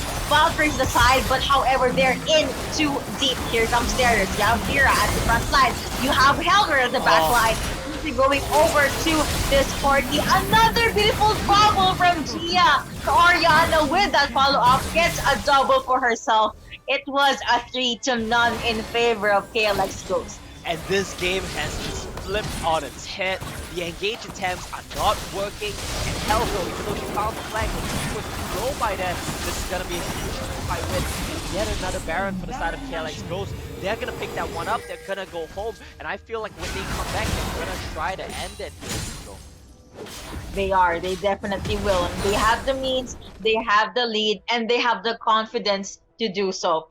I guess the only thing standing between them and the game number 4 win is literally this combo of Saya and Drakan. I've seen Claria with those good grand entrances. It almost would disrupt KLX Ghost, but they still make things happen, and they're probably still waiting for Hellgirl on this ribbon to scale to be that scary late game champion. Yes, indeed. They need to let Helga scale, but how much more time do they have? That's the big question right now. Goes smartly checks the push, not gonna face check. Helga is still a bit far from that Solari Quick Blade, the Solari Charge Blade, and I feel like she won't get it, so her damage is gonna be a bit lacking. And even then, she's gonna be so squishy. It's too hard, I feel, at this point in the game. As hot as that orb that Oriana just waves around. Look at how fast KLX Ghost can take down that turret. It seemed like it was a marshmallow turret from the side of Beck MaiLinh. Another bubble connecting, and it looks like Tomaru will be the one to initiate. There won't be any follow-up. Ghost does get stunned, but what happened there was they are constantly knocking off the base. They have the means. They just need to go with one good team fight. Here comes the tidal wave. Here comes the Moonfall penalty on 3. Beck MaiLinh doing their best to retaliate. But look at the face. Topical going over to Hellgirl. And the KLX Ghost continues with the blue side buff as they push the series to a game number 5. 100% win rate for the KLX Ghost here as Kiro takes down Nexus at the end of it. She doesn't care about the team fight. She wants the dub, and that's exactly what they got. We are going to game 5, the 5th and final game here. A fitting way to close out the FSL Wild Rift Showdown. And it's kind of weird to say because MaiLinh's team was so dominant before this. But this could have realistically been a 3-1 in favor of Ghost's team if they didn't throw the last game. That's true. I mean, things could have gone into their favor, and I guess this is the reason why we do not see Riven in the fight.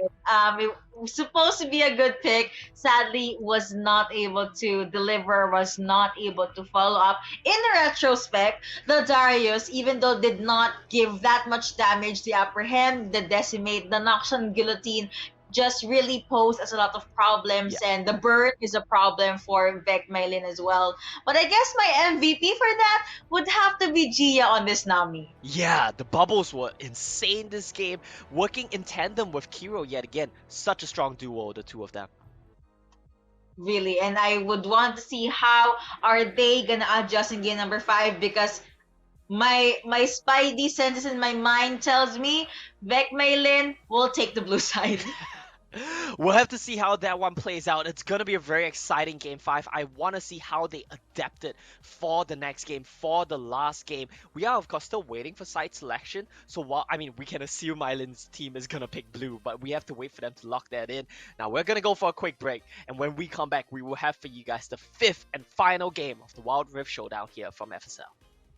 We saw the adjustments and the metaphor from game 1 to game number 4, but now this is do or die. The game number 5, the final game for the FSL Wild Rift Showdown, and we'll be your casters. I'm Yuko, alongside me is still Omo. That's right, and we are excited to bring you a very exciting Game 5. We've seen a back and forth series, lots of punches thrown by either side, and so far the storyline is 100% blue side win rate. MaiLinh, they're going to be back on blue side this game. Are they going to fit to the trend? Are they going to keep the blue side 100% win rate alive, or is Ghost's team going to turn this one around? I feel like it will lean over to the magical blue side buff, but of course, Ghosts still prove themselves very worthy. Hopefully, they find the fix for the red side because MaiLinh was not able to find the fix on game number 4. Yeah, hopefully they do indeed. I mean, the big things for me right now is how the draft is developing and how the picks and bans are developing. And we'll need to see how that trends out in Game 5. For me, I feel like MaiLinh's team, they want to just ban away the Darius. It's too stable for Vyra, and it's too good at doing its job, at being safe, and being a good tank. And I feel once you remove that, your life gets significantly easier. Exactly. So maybe you're going to be seeing a Darius ban as well as a Ziggs ban and Fiora ban. These are, I guess, the top 3 bans that we saw all throughout this series. And speaking of bans, we're going to be heading on to the pick and ban phase for game number 5. Let's go! Let's go indeed, and Jarvan being banned away immediately. We are not having any more of that champion in our game. We're not going to let Kiro set the tempo. And now, right on cue, KLX Ghost does ban out this Fiora. Another ban for Ahri. Aside from the 100% win rate on the blue side, we have a 100% ban rate for this Fox. We do indeed, and that's something that's a bit surprising to me because we don't see much Ahri traditionally in the meta, but they must know something we don't. They must know that from base, Ahri is a force to be reckoned with, so they're just banning it away every single game. Exactly, and you called this earlier. MaiLinh should ban out Darius. They heard you, Omo, and they do ban the champion out. Last ban for KLX Ghost will be the Camille. There's a hover on Galio. Most likely they're gonna lock that in. Yeah, Galio was great here. Camille and Fiora both being banned away. So will we see Helgo go back to that Riven? Because now she has the support of a Galio. That's always going to be good to see. And a Renekton being locked in? I would have liked to see the Renekton. Renekton first. They're toying with our feelings. Yeah. But yeah, it's to lessen the possible champions that Hellgirl can pick up. Ezreal, really? Okay, yeah, they're going to settle with Renekton. There's a hover on Olaf though, and we're seeing 2 Orianas. Yeah, Oriana and maybe the Renekton? We'll see if it's the Renekton. They might want to go for the Rakan here, steal away the Xayah Rakan combo, but I think Gia is pretty happy playing Nami into that one. Let's see what they go for. I like the Olaf being covered here for Tomairu. That's going to be very strong. It was a pick they won a game with Jarvan taken off the board as well. Olaf is uninhibited. He can just go crazy. Yeah, arguably the best jungler left available, especially because KLX Ghost locked in that Lee Sin. So if you want to have another scary frontliner that can just press an ultimate or one skill and then free from all the AoE CCs, he is your guy. Yes, indeed. Free from all the AoE CCs. Lee Sin is not a bad matchup into this Olaf because you're so mobile, you can just jump over walls, run away from the Olaf. Not the worst scenario to be in. And a strong 1-2 combo. Olaf and, Oriana as well as this Lee Sin is going to really set him up for success. But MaiLinh's team, they're going all in on this Olaf. They're putting all their eggs in a basket. They're saying, Tomairu, we are going to buff you, we're going to shield you, we're going to engage for you. You just carry the game. This is the unkillable compass, we'd like to call it. The first time we're gonna be seeing it in this series. I'm not sure how will this pan out, but the running rule here is keep Olaf alive give him the kills, and Lulu will do the rest. And even Galio, because Galio can just jump in with the hero's entrance whenever Olaf is in the middle of a team fight. So now KLX goes the answer that with a Saya. Maybe you're gonna be seeing a Rakan for Gia finally, but I still believe that she was very phenomenal in that Nami. I kept on yelling the tidal waves, the bubbles. She was very safe in the back lines. Indeed, she is very safe in the backline and she hits every single bubble as well. That's something you need to be looking out for here. Maybe this will be the first Rakan game. I would really like it because they have to combo with the Xayah Rakan, they have to combo with the Orianna ball on Rakan, and of course, having a good engaged support is great with a Lee Sin pairing as well. So let's see how this one plays out. There's a hover on Corki for the side of MaiLinh. Oh, this is gonna be a lock-in, of course, but this is the first time we saw a Saya pick, but she does not have her boyfriend. So Claria can just pick up Rakan for herself or secure the ADC. Yeah, the Nami here is a bit trickier to play because Olaf just ignores you. Olaf just runs past your tidal waves, runs past your bubbles, and that's going to be a bit tricky to deal with. I would have liked the Rakan a little bit better because you're more slippery. You can really get in and out of the team fight so Olaf can't chop you down. And if Olaf ignores your CC, at least you can CC her backline. So that's something to look out for here. It is going to be a cocky Lulu bottom lane up against a Xayah Nami. I don't know how I feel about that one. It seems pretty passive.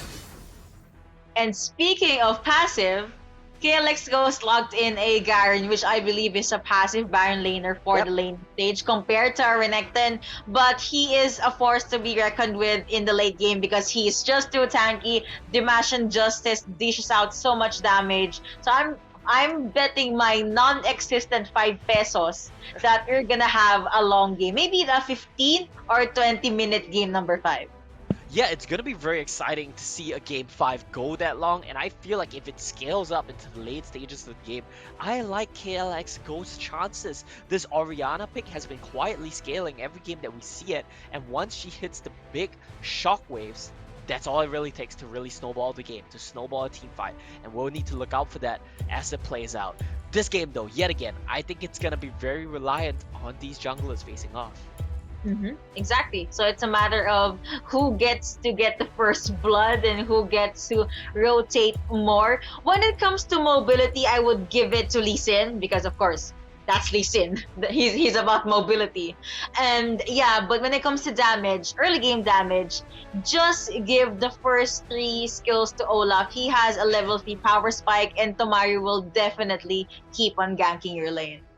Yeah, exactly. And I feel like Frongbei needs to keep very safe this game because the moment she blows a flash, it's very easy for Olaf and Galio to just run you down. So Frongbei needs to be careful of that possibility. And I want to see which lanes get advantages here to start securing these scuttle crabs because we see how important it is for dictating the pace of the game. With that, we are hopping into game number 5, the final game of this grand finals. Again, do not forget to share the live stream. Comment who do you think will be the champions for the Wild Rift Showdown. Also, Omo, you said that for the late game, you're leaning towards KLX Ghost. Is your vote for KLX Ghost in this game number 5? Oh, that's such a hard question to answer. I feel like the Olaf might just go crazy and take over the game here, but if that doesn't happen, I think KLX Ghost will win it, so I will put my game 5 vote on KLX Ghost. Alright, so it all depends on will Olaf be able to snowball or will Hellgirl be able to land those stunts. And she did land the stunts. Again, for the early game, it will be heavily favoring Renekton. But once Vera gets that level 5, she will have more sustain and more leeway for survival. Yes, indeed. And this Garen pick is actually quite instrumental in this game. It fits the identity that the Darius pick was setting, where you just play it safe, where you just withstand the pressure. And I think she can definitely do that here, because when you think about the damage coming in from MaiLinh's team, a lot of it is Olaf, a lot of it is gonna be cocky, and if Garen just blocks all of that, then it's gonna be very good for Ghost's team. good silence coming out from Garen will definitely dictate the tides of the game. But so far, the junglers, they are just minding their own business. Olaf with the Rift Scuttler, Lee Sin doing Lee Sin things, just going there at the mid lane and then going to the dragon lane. But yeah, Hero will just have to wait for an opening if she wants to go with the gang. But I don't think her teammates will need it because for now, MaiLinh is heavily being pressured by Ghost. Yes, indeed, MaiLinh getting heavily pressured by Ghost, and a lot of that is just Cocky's weak lane stage. It is kind of expected, sad to say. This champion just needs a lot of time to scale up, and we see Lee Sin in the area, we see Kiro in the area. That's something she's done a lot this game. Cover her bot lane, shadow her bot lane, but they're not gonna find a gang. They just will take the Crux and get out there. Bubble again, connecting with Ghost with a follow-up, just throwing out the feathers. It took me 5 games to realize this, but the captains, they're the ADCs of both teams, so that's cool. They've been fighting for 5 games now, and I only just noticed it now. Yes, exactly. I mean, both of these teams, they are heavily reliant on their ADCs to be a major source of damage as well. Something that we don't really see something that we didn't really notice in the previous game because everyone has been so flashy. But when you look at the damage charts, it's always the ADCs at the top. So these guys definitely doing what they need to.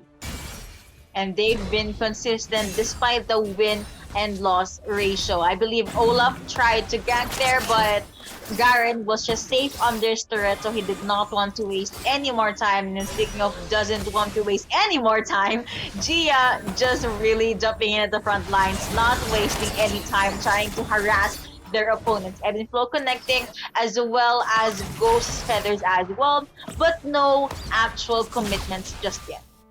No actual commitment just yet. This is a game 5. You have to keep in mind what this does to the top processes of teams as we see a fight in the top lane. Alright? First possible fight, but Hellgirl was able to dash her way in safely. 20 seconds before the first dragon and Rip Herald will be up. This is the most quiet early game I've seen so far. I mean, everyone is playing it safely. They did try to gank, but Hellgirl was able to use it.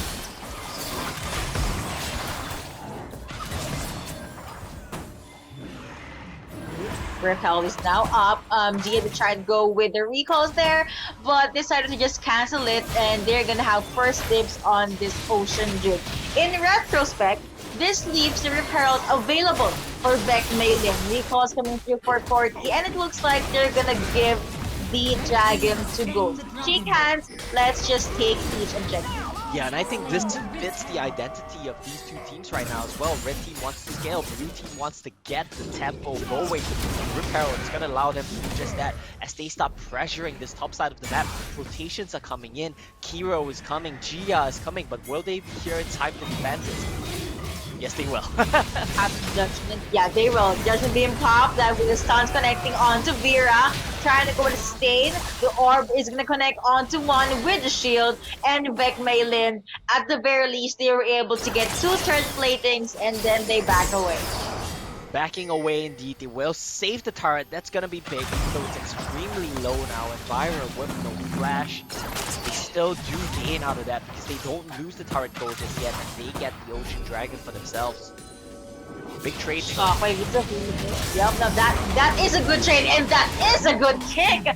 Really alley-ooping into the Dimash Injustice. First blood goes over to Garen, goes over to KLX Ghost. Looks like they probably found a fix for this red side win. It's a bit early to call it, but I think that was a very good sign of life here for Ghost's team. Kicked into the execute. You don't really see a combo better than that. And I feel like, honestly, they might have been able to go for Tomaru there as well. So low on the Olaf. Lee Sin can just execute you with a double tap with the Sonic Wave. So they want to back off. They want to play it safe. You can't really blame them. And I want to point out Kiro's build here. Because of the early lead she's gotten, she's going for the Yomu's Ghost Blade. Wants the damage, wants the burst. No Black Cleavers here for her. Yep, she wants to get those kills, although Black Cleaver has to pick up by this Garen, but shifting over to the mid lane. Yeah, I don't think Gali will be able to withstand the pressure and damage from Oriana. The least she can do though is just clear out the waves, make sure Oriana will not be able to touch the turret. Speaking of touching turrets, the minions from the Baron lane is now touching the turret of Hellgirl. We could be seeing a possible gank for Lee Sin, but at Dragon Lane side, like MaiLinh, they're just slowly inching in further to get the first blood turret. Yes, indeed. Inching it slowly forward. Nice little kick on Helgo. But Hellgirl was able to flash out, being able to use Dominus, and here comes Galio with the hero's entrance, but no one is near the area. So KLX goes, they were able to get a flash from Hellgirl, get the Dominus, and get the important semi-global ultimate from Galio. Yeah, I mean, it's really good attempts at ganking onto Helgo, but she's doing a great job of using the slice and dice in this game and in the previous Renekton game as well, and just using it to get out of trouble right there. They do get the heroic entrance from the Galio win, so that's a big cooldown being used by the blue team. That's really gonna help out Ghost's team right now. Exactly. But now, Team Ghost, Team KLX Ghost, they are just taking their sweet time, making their way, a small strut in the park, if you may, to see if anyone is near or anyone will try to gank them. When they did not see anything, I believe that was Gia or that was Ghost that pinged the turret. No one's here, let's try to get the first blood turret. Yeah, they will not be able to get the turret, but they will get some plates out of it, so they can't play. It's gonna be nice for them, as they're just gonna be backing off with more once more. Not quite. Ooh, okay, I thought the taunt was gonna come through, but apparently it did not, as well as the missile coming out from MaiLinh. KLX goes with the plate that they had, at least no one died there. 12 and 15 seconds before the next objectives is already up, but it looks like pings from KLX Ghost's side is pointing towards the Baron lane. They want to give a small hello to Hellgirl. Yes, indeed, giving a small hello to Helgo, and it looks like everyone's gonna be concentrating on this Herald. Here we go, taunts connecting onto one, but that will be a flash out from Gia. Tidal Wave is available, so anytime KLX Ghost can just re-engage. The Chopper is up as well, but it looks like no one is pulling the trigger. They want to recuperate, they want to wait for the perfect moment to strike. Yeah, and you gotta look at this right now. That fight was a bit unfortunate, or rather that skirmish was a bit unfortunate, because Claria misclicked the Wild Growth. If she used it on the Galio, they might have been able to chain CC and one-shot Ria. Yeah, still possible for mid lane control. No one wants to give this one up, but Tomairu and that Aura will start soloing out the dragon here. Just give space, give time for Tomairu to be able to go to sneaky dragon take. Tidal Wave connecting onto one. Bubble not coming through. Here are the predators coming off from Saya. They want to chase the Renekton, but then here comes KLX, goes at the Baron's pit. Here comes Engage, Protobot out, Flash is being used. The predators are being popped by the Saya, and that will be the kill going over to Lee Sin. Missiles being thrown out. Garen being able to isolate the members and isolate Corki. And at the end of that fight, it was a win for KLX Ghost. 4-0. And that team fight was not even close. KLX's Ghost, they pop off there, they find the fight that they need, and it seems like they might just be doing it. They might be overcoming the red side first. They do lose the dragon. Thankfully, it's just a Cloud Dragon, but they get 3 kills, they get the Rift Herald, and that's a big win for them.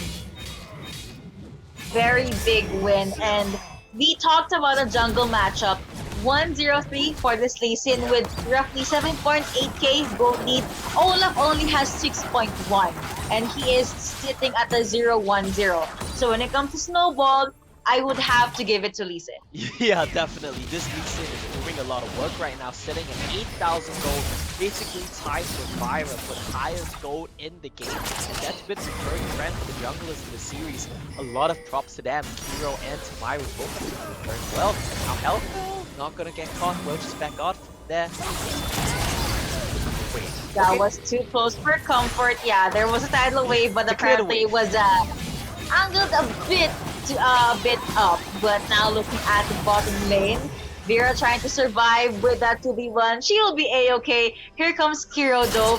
If the Sun is disconnected, could have been a dead Corki, but they don't want to jump in just yet. Yeah, they won't need the siege to continue. I love that usage of the 3-member unit Off Zaya, Nami, and Oriana to just hold the siege into the H tab. Not quite.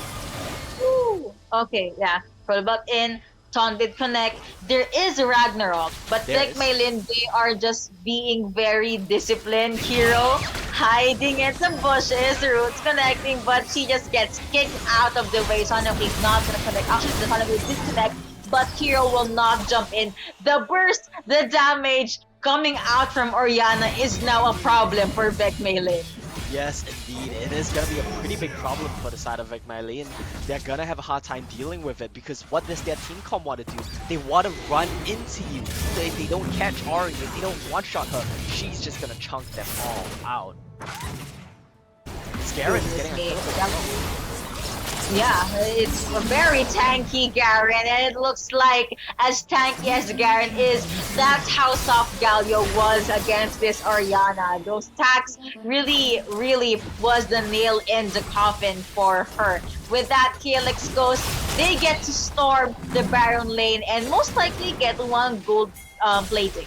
Yeah, they will just get a plate from there, and they will just get out of dodge. They don't want to overstay their welcome, because Vira is still exerting so much pressure here in the Dragon lane. They don't need to overcommit. They're pressuring all 3 lanes. KLX goes 0-6 scoreline right now.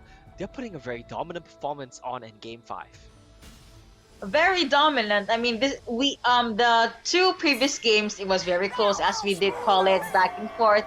This is not back and forth at all, because if you're even gonna look at the macro, KLX got 3 turrets down. VEC MaiLinh, despite having the blue side buff, still was not able to get any turrets at all. Yeah, unable to get any turrets so far in this game. It's gonna be a hot situation for them, because as the game progresses, it's not going to get any easier for them to break the turrets. Oriana wave clear, Zaya wave clear, Garen being a tank and wave clearing, they're just never going to reach the turrets. Hero with a nice little angle on the side drops the Rip Herald. Herald making his way, well, her way into the Baron lane. Now it looks like VEC MaiLinh still looking for the target. Who can we pick off? What can we do? They don't know. But KLX goes, they know that they have to get the Mountain Drake. They do get spotted out by this Galio, but then Garen will be able to shoo Galio away and give and let her teammates get that dragon. Yeah, that was a really nice use of the Rift Herald there to take the turret down as well as drag them around the map so you get yourself a turret. It's nearly a 10,000 gold lead for Ghost's team.